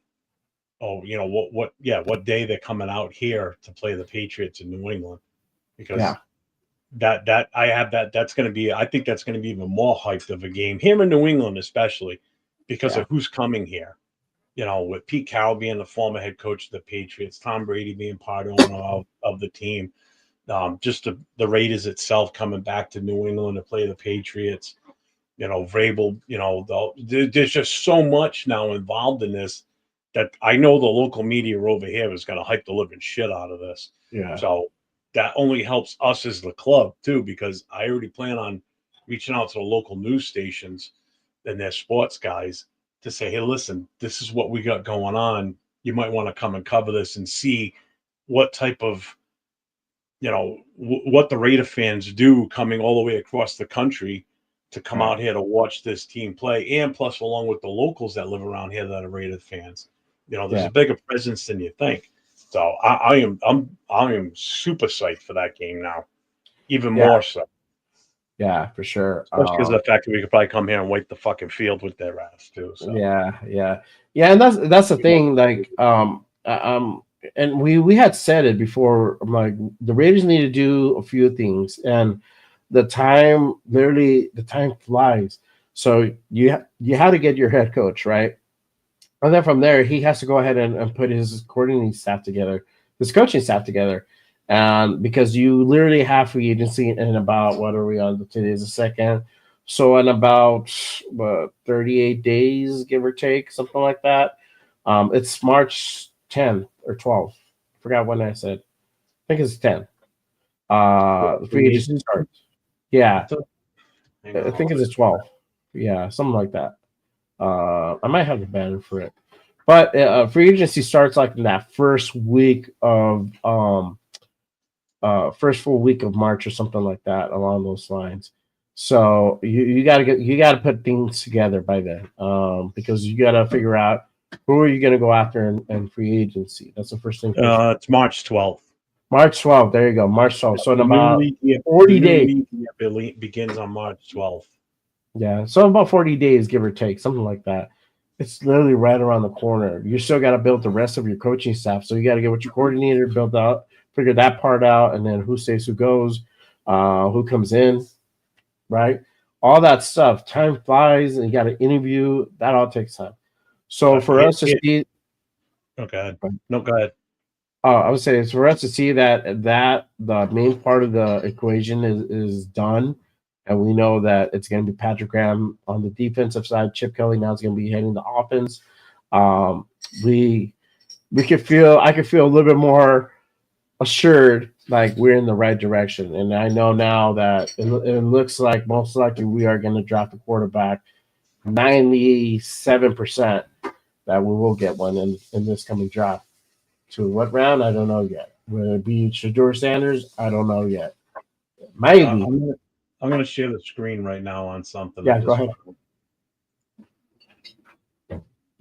So you're gonna pull it up. Yeah, my guy Dix Insider says, appreciate you tapping. It feels like Chip is coming to Vegas. Was a long time coming back, bro. What's up, Leo?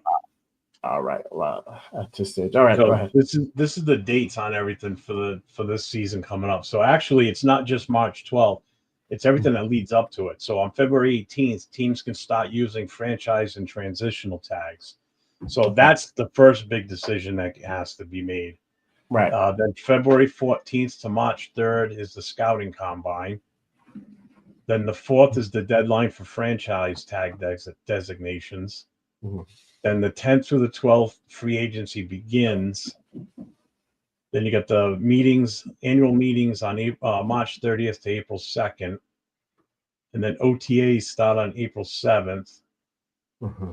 So these are just for clubs with new head coaches. So that's us. So we're allowed to start this on. So on April 7th, this is when we're going to have a lot of news coming out starting on April 7th, because it's going to be everybody that's covering the Raiders on all these different news programs, getting information on what's going on, how this guy looks, how that guy looks, Right. So that's a big date. Then April 18th is the deadline for restricted free agents. Mm-hmm. Then you get the draft. And then May 1st is the deadline for clubs to exercise fifth-year options.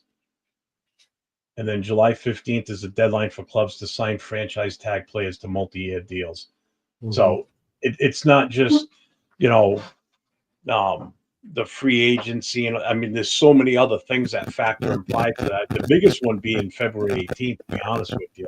Yeah. For who's going to try and retain what players before free agency hits. Right. So there's some big days coming up, which are good. Yeah, those are important key dates. Obviously, that March 10th to 12th is one of them, where really free agency begins, and there's a few things that happen there. You have, I think it's your mic's going again. My mic's going. I don't know. Yeah. Can you hear me now? Yeah. All right. Better. Cool. All right. Cool. You have the exclusive rights ones that I think go first. I forgot. I have to go back into and see what the definition are for each one.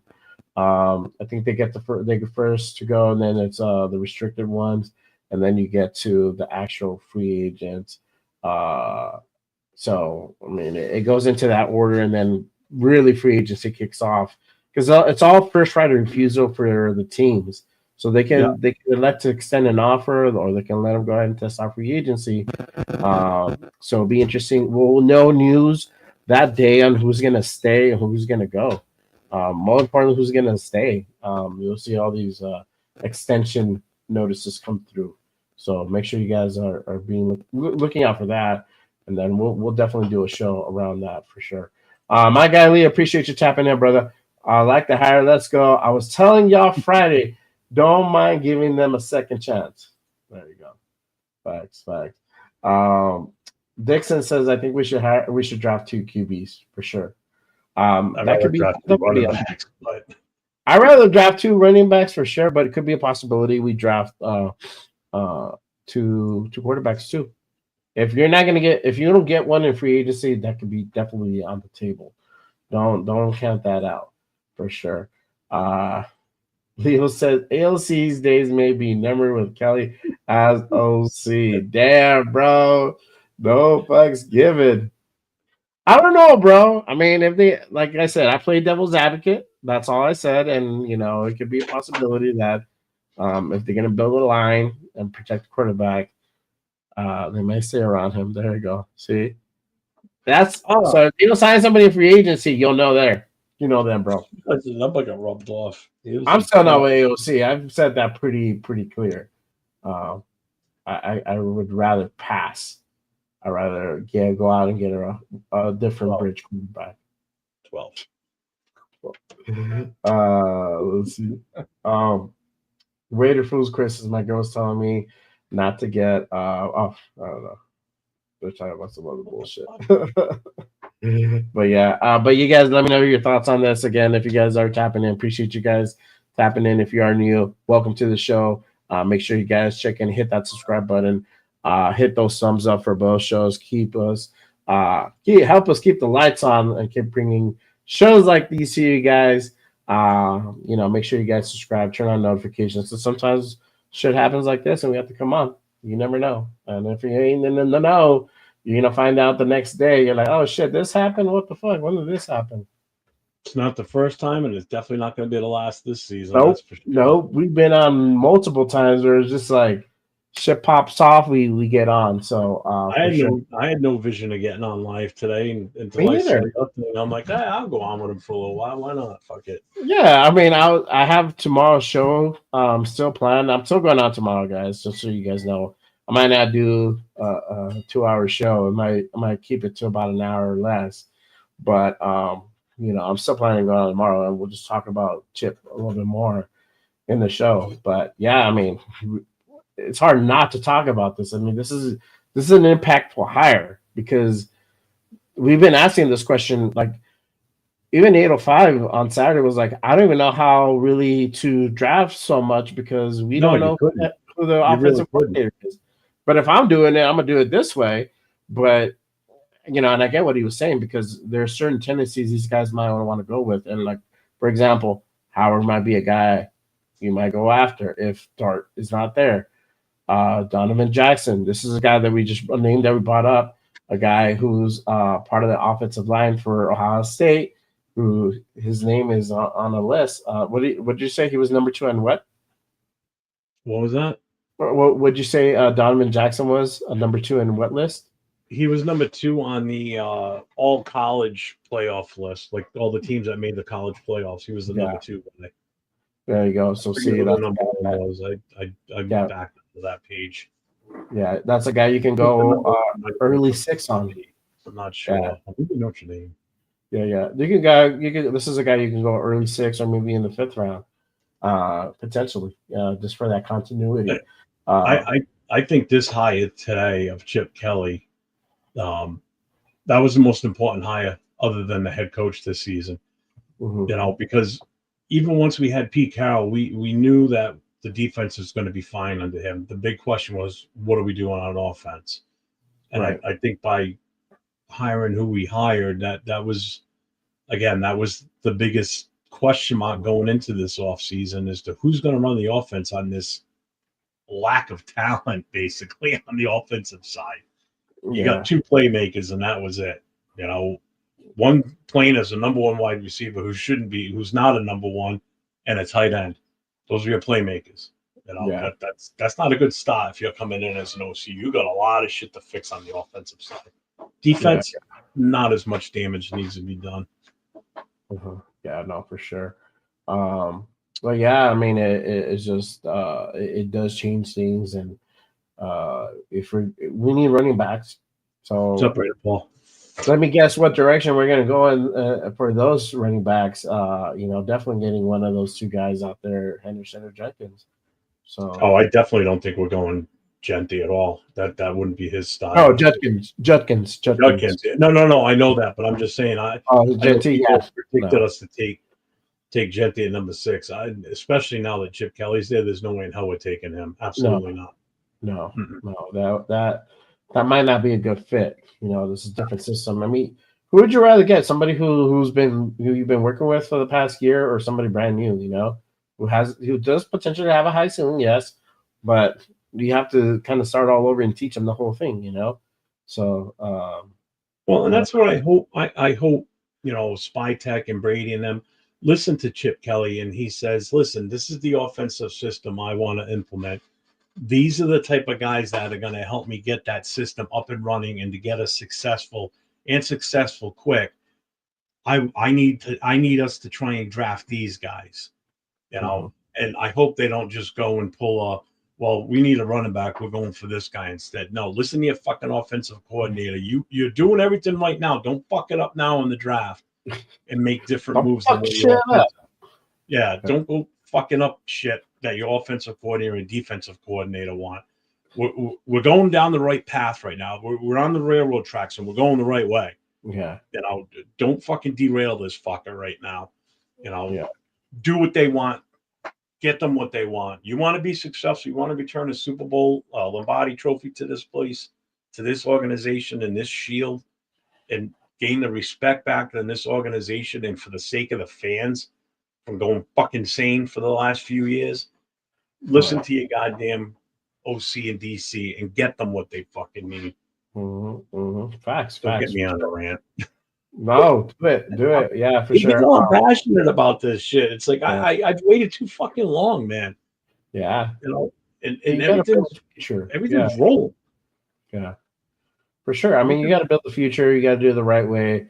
I mean, Henderson and Judkins they're not chumps, man. I mean, these guys are not like shady running backs. These guys are high running backs. So I mean, to get one of these guys, why not? I mean, normally, anyways, I don't know who would want to get Genty at 6. That's really reaching, and we're talking about reaching on Saturday. I mean, you got to be careful on how you draft.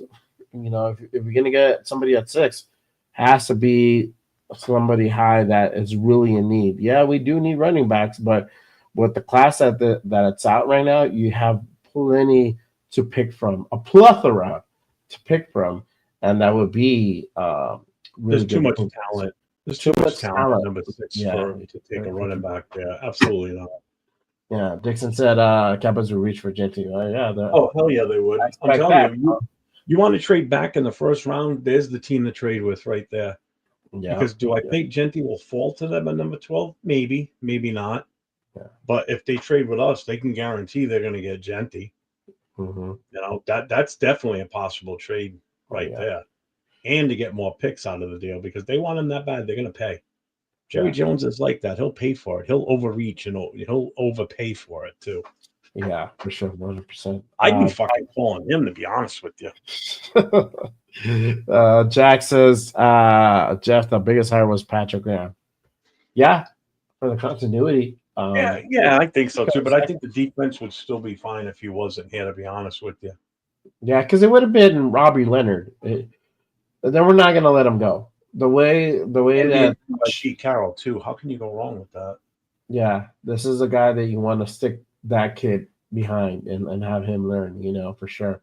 Lauren says a whole rebuild on the offensive line. I don't know about whole rebuild because you already have JPJ, you already have Glaze, you have Colton Miller there.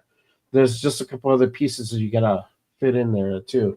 Obviously, we all know how he feels about Parham, but I mean, aside from that, Andre James, you can keep him for depth as another guard or backup center, but that's an expensive piece for depth, though. Yeah, see, that's the downside. Yeah, so if we're talking for depth, I'd rather keep Parham because he's a hell of a lot cheaper. I could handle Parham on a cheap contract, which he's currently on. But you wouldn't even let him mow your lawn, though. If he's only coming in spot situations, I can handle it. Not every series that we down. Or every other snap. Okay. I'm fine with that every now and then. Somebody gets bigger. Go in real quick. What's up, Chirp? Appreciate you for tapping there, brother. For sure. But yeah, Jack says Genty is small. 5'9" person. I don't see the fit. No, man. I don't see the fit for us with that. No, he wouldn't be the guy. That's totally him. Yeah. Jack says JPJ is going to be a future Hall of Famer. Jimoto. Yep, we know we love Jimo. But he is. He's on track to do that. And I think it might be Dart. And this is why. Because obviously they have that relationship from high school. JPJ was Dart center. And they asked him. They're like, hey, how cool would you like to have JPJ as your center again. Like that would be awesome. We have that relationship. I'm like, they told me, yeah, we heard he's advocating for you over at Las Vegas. So he's like, yeah, man, that would be fucking amazing. So that could definitely happen. This is all about relation. It looks like this year this team is being built off relationships, about obviously competition. So that could be a thing. Don't sleep on it. Don't sleep on it for sure. Because he liked it when Doc slapped him in the ass every time before he snapped the ball. There you go. See, probably yeah, It's for that. sure. Yeah. Rated from Scrooge Cowboys. Thank you for Archie. Maybe, bro. Maybe. Ben Bad says Howard. That might be a possibility, bro. He could be there in the fourth. For sure, he'll be there in the third. And if everybody's taking, maybe we get him. So we'll see. It just depends what happens with Dart. But a lot of his stock is increasingly rising for sure. JPJ and Dart, high school teammates, is pretty cool. Yep, for sure. So they have that relationship, they have that connection. So it might happen. It might possibly happen. I mean, people are starting to like Dart. We've been saying it. Been saying it for quite a while. LV's been saying it. Raider Rebels been saying it. I've been saying it. So don't sleep on Jackson Dart. He might be a guy. And then here we are now. So for sure. Lauren says Josh Simmons, 6'5", offensive tackle. Where's he from? Josh Simmons. Josh Simmons. That's the kid from Ohio State I was talking about. Okay. That's the other guy. Okay, but he didn't play the rest of the season, Lawrence. He was out with a knee injury, so I don't know how severe. I mean, again, Chip Kelly would know how severe it was, if it's Right. something to be worried about. Yeah, exactly. But there's two offensive linemen from Ohio that are going to be coming out in the draft. The other one's a guard. The other one's a tackle. Yeah. The other one was, what did I say his name was? Donovan. Hold on. Fitzsimmons. Donovan Jackson. That's it, Donovan Jackson. Donovan Jackson, yeah. Jack says you converted him over to Dart over Milrow. I hope so, bro, because he has way higher potential, bro. His ceiling is way higher. Don't give me the credit on that one. That's LV10, LV rated 10 convincing me on Dot. Yeah, that's definitely Nate all the way. Yeah, for sure. Ray Fruits Chris says Andre James needs to be gone. Facts, bro.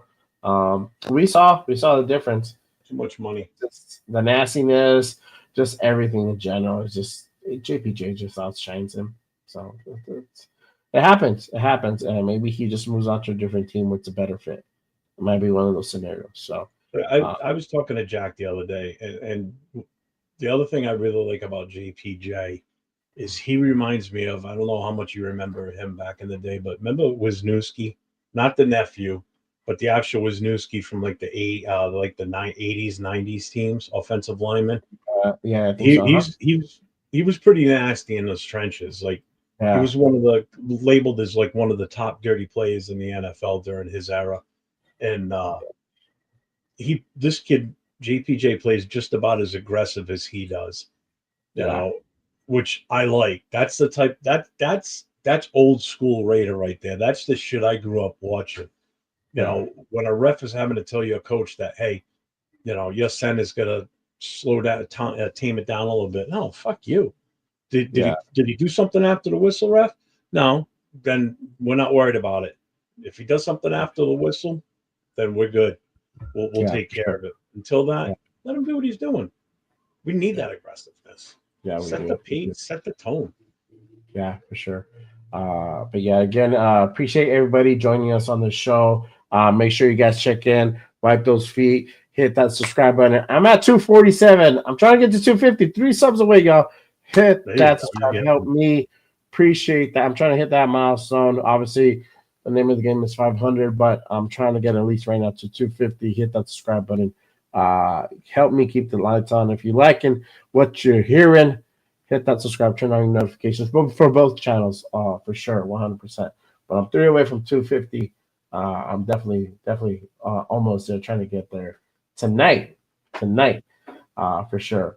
Lawrence says, do you trade up with the Browns for Shador? I'm assuming. Do you want to know Jeff's answer? I'll let him go first. It's not even the for sure. It's not even to get Shador. It's just the whole trading up thing. I don't like trading up. Well, you're not a fan of Shador or Cam. You know, I'm you're not. that. I still can't put my finger on why I don't like or trust either one of these. There's just something there is just telling me it's gonna be a bad move. We're gonna regret it in the future, is what I'm thinking or what I'm feeling. Mhm. There's just something there that just doesn't sit right with me. Yeah. Like, why is there so much hype, but yet no one says anything when neither when one takes half the game off in the Pro Bowl, the other one has such a shitty Pro Bowl that ends up with negative 35 yards, and he's supposed to be somewhat of a somewhat scrambling runner. I mean, he couldn't get away from the sacks, 35 negative yards in the bowl game. Come on, you know, it's just I don't know. And doesn't even play in the East West Shrine Bowl. I know he's trying to. These guys are trying to protect their current listing, their current standings in the draft and everything. But you want your ranks to go up and stay up, then play in the goddamn games. Yeah. Why would you jeopardize losing? Because if anything, I think that should lower their. If that's what they're trying to do, is lower their rankings, then for Shador, it's definitely working. Because Mhm. I've seen him drop on some mock drafts as low as like 12, 14 in that range. Now I forget who it was, but somebody's got him ranked at like 45 overall. I'm like, all right, that's a Oh little. yeah, that's like I don't think that's realistic at all. No, Uh, no, that's a but I little. I mean, mean, even I respect the fact that he's still a first round pick. he's still for a round pick for sure. I don't think he's not number one overall. The way he performed and everything, he's for sure first. I don't think I personally don't think you go out to get him anymore. I think you wait and see. Um, and if he's not there, he might fall to six. He might very well fall to It's a good six. And you get him at possibility six. that he does. Yeah, and you don't have to do anything to get him. You don't. You don't have to do anything to get him. You didn't give up anything. You're good to go. Whatever, right? And then you build from there. And then you can trade back or trade up or whatever you want to do at that point in the second round, right? But he could very well fall to six. So I don't think you do it. I don't think you do it. I don't think. And then also, mind you, that he's not going to go play for the Browns. His dad is always shouting that he won't let him go play there. So if that happens, expect to see him say, "I'm not gonna play for you guys. Trade me." It might be that scenario, and then we might be able to go ahead and get a deal in our advantage where we don't really have to give up a whole lot, or maybe we give up something where it's like, well, this is what we'll give you. He wants to come here. If you try to trade up with New York with the Giants, they're not gonna they can probably gonna give you less because guess what? They got the next pick.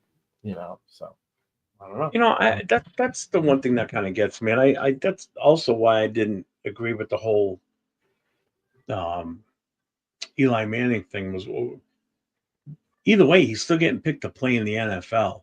Mhm. Does it matter really which team he goes to? Are you're going to be that you know picky about it or that selfish about it? You don't want him to go to Cleveland, or in Archie's case, he didn't want his son to go to San Diego.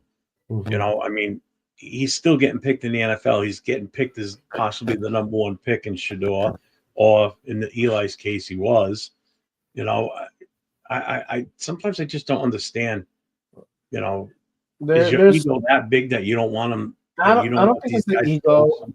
Yeah. I don't think it's the ego. It's just because there's certain teams that don't have a great track record of really taking care of rookie quarterbacks and really supporting them and building them up. I mean, look at Carolina. We saw that with Bryce Young. So Cleveland doesn't have that great track record. I think the Jets are like another team. Tennessee's another team. So they don't have the best track record of building up quarterbacks, rookie quarterbacks. So that's the thing.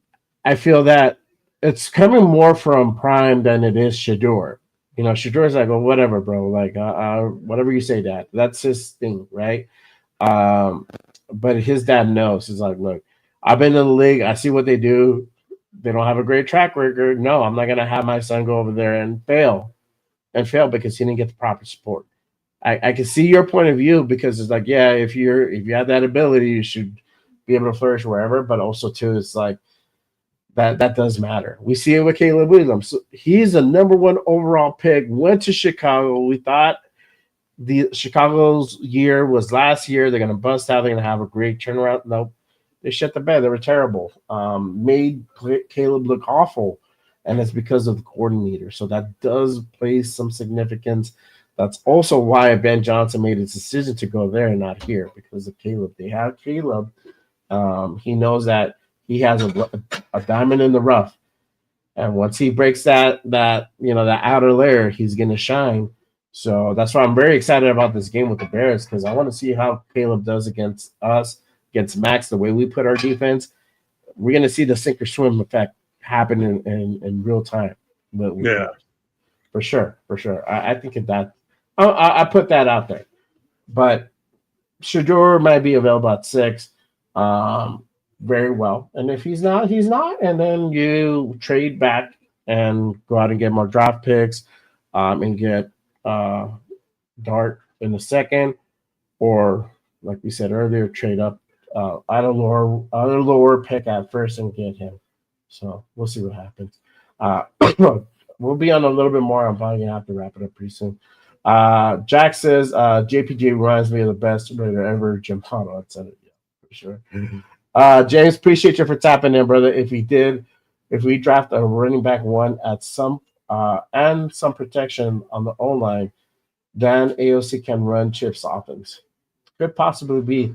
They said they're going to build that O line. They're going to protect the quarterback. That is an initiative that's been set by Pete Carroll.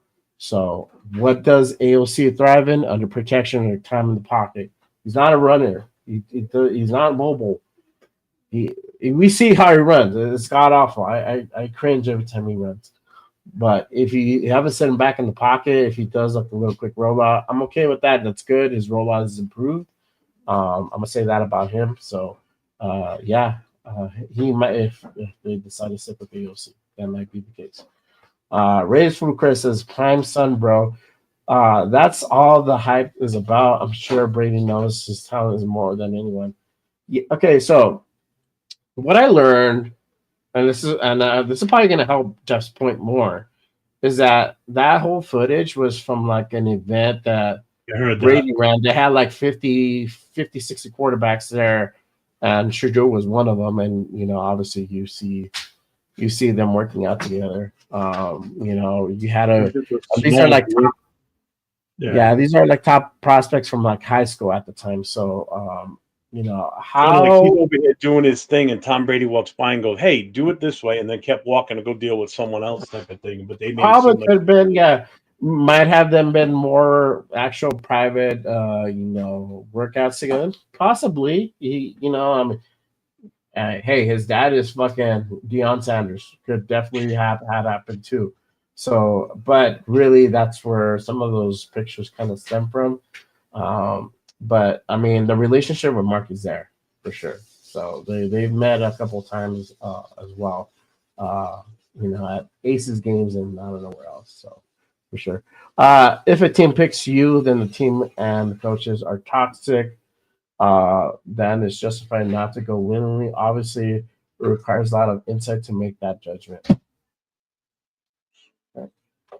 Jack says, thinking ahead, I wouldn't mind turning some of the 6th, 7th round picks to 2026. An upgrade a round for each planning could be a target. I don't know if you do that just because they're looking to put something together ASAP. I don't think you wait another year. So that's why I say like about this whole tanking for arching was not a realistic thing. And then nobody would be on board with that for sure. James says AOC can run a fast-paced offense and a good play action pass if he has a running back 1 to help sell the move. He shouldn't be running the ball himself for anything more than 2 yards max. Facts. That dude fucking sucks at running, bro. Look at what happens. Like literally, Yeah, they pushed him. He fell on his knees and he fucking fucked up his knee, bro. He couldn't play for a game. You know? If AOC would have played on that Monday night game versus the Falcons, they could have won that game. I feel they could have won that game. I honestly did. That was a god awful game. Oh man. Pig says these kids in the draft are generally young and ignorant. Eli was an exception because of his family had his back. Yeah, I mean it's a different culture, different time. I mean, shit. When did Eli get drafted? In 2000 and what? I don't remember when it happened, but it's been at least like 10, 15 years since that draft happened. I mean, it's a different generation. Different social media is literally as we are here now. This is social media. I got my news off Twitter. It revolves around us so much. Like it'll be easy to see why these kids are so caught up in that, and it's more of a daily focus for them than it is other priorities, right? That's where the whole thing. 2004, so it was 20 years ago. Yeah. So see, there you go. 21 years Yep. ago. Round 1, first pick. Different generation. So it's He's gonna gonna be a happen. first-time Hall of Fame ballot too. I guarantee that. Yeah, for sure. For He'll be sure. on first time. Raiders Fool Chris says, I personally like AOC. If we get him a better protection, definitely. He still needs to prove himself. Draft a QB, draft a rookie, and make AOC the bridge cheapest option. It is the cheapest option for sure. The free agency market for quarterbacks is not that great. So I don't know. 18 of real estate. Appreciate you for tapping in, brother.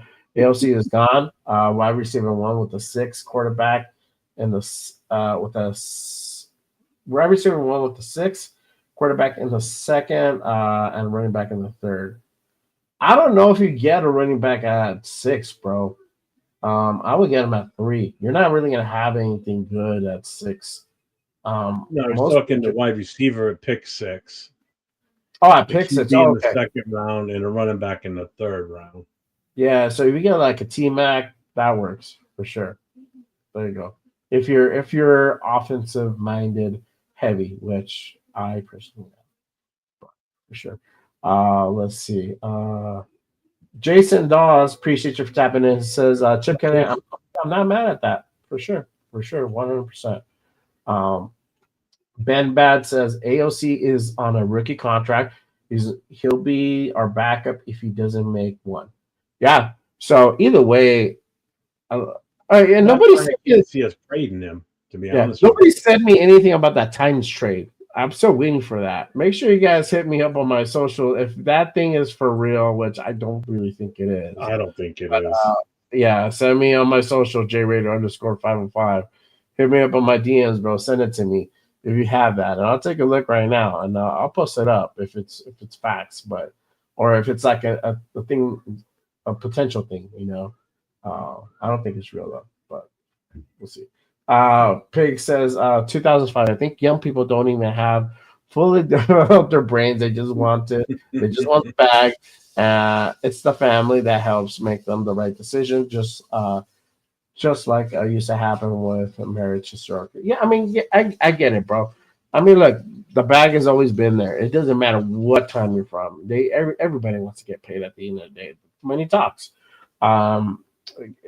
Is it about the bag more? I think it is because of the size of the contracts that are coming out nowadays, right? You have that NIL. These guys are fucking millionaires. These kids are millionaires before they hit the NFL now. 20 years, like, when did NIL come out? Like, last few years. 10 years ago, these kids were not millionaires. So within the last few years, these kids are having endorsement deals, sponsorships, making fucking loot. The colleges are paying them to come and play. Like it's some of them are getting more money than they would on a contract in the NFL. Yes, exactly. So these guys are already making bank. They just want to make more bank. So the NFL, the teams now have to compete with that. Now you're saying these inflated contracts being dished out. So that's also where that stems from.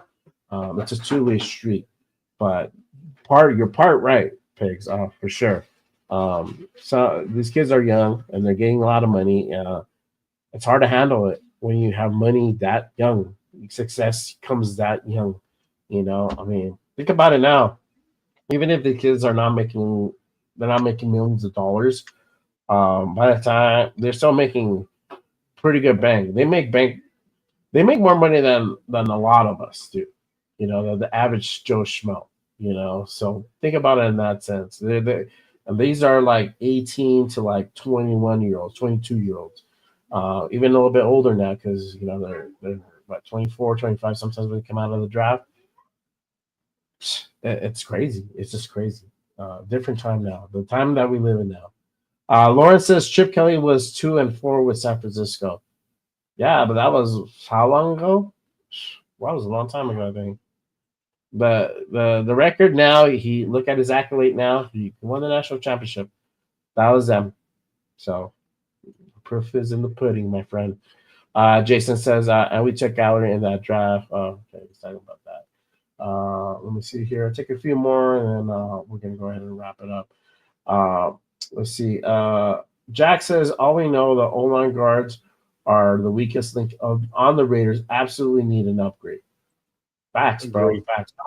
I hope we see that. I hope we see that in this draft or in this free agency or both. I'll take either or. Ben says, the more you make, the more you spend. Yep, you do, bro. Tommy, appreciate you for tapping in, brother. Thoughts on the Ohio State running back from the draft now. So we were saying earlier, we think you have to get one of those or both of those in the third. Or third, one in the third, one in the fourth.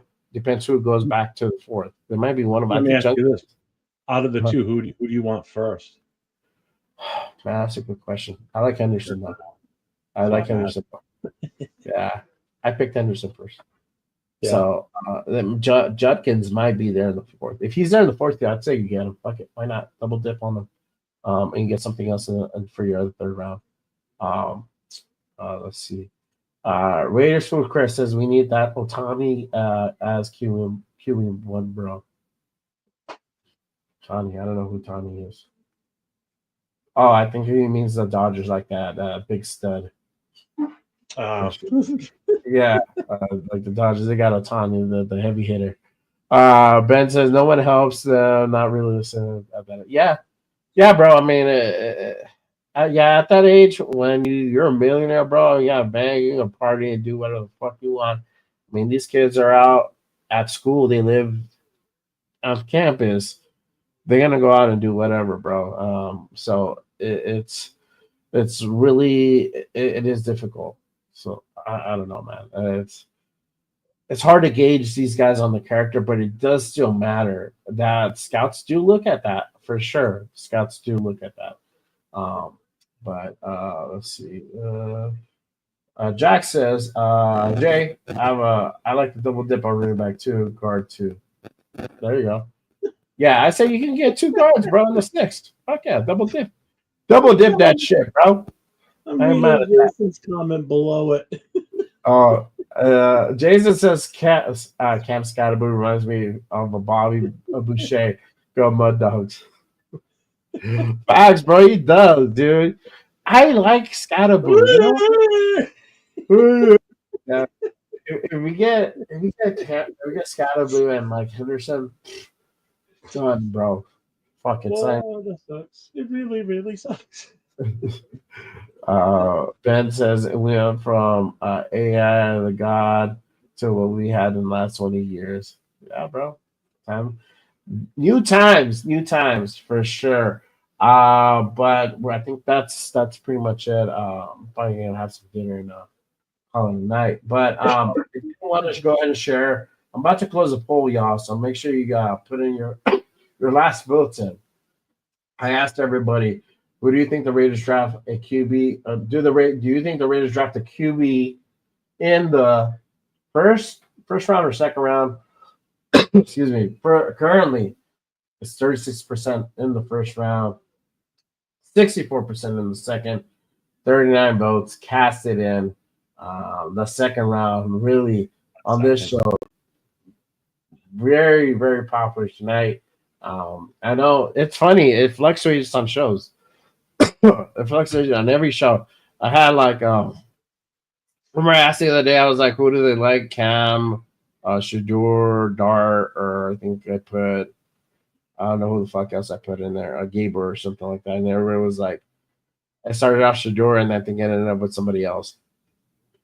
So Yeah, the one I put in, the one I did Friday night on Friday night show, I started with it was just like that. It was Cam, it was Sanders, it was Dart, and I forget who I might have put Gabriel in there, and Dart ended up winning it. Oh, really? Yeah. See, yeah, that's what I'm saying. That's what I'm saying for sure. But yeah, let's see. Ben says I went from making $1.50 an hour to 35 living at home, partied every night. Yeah, bro. Different times. Different times.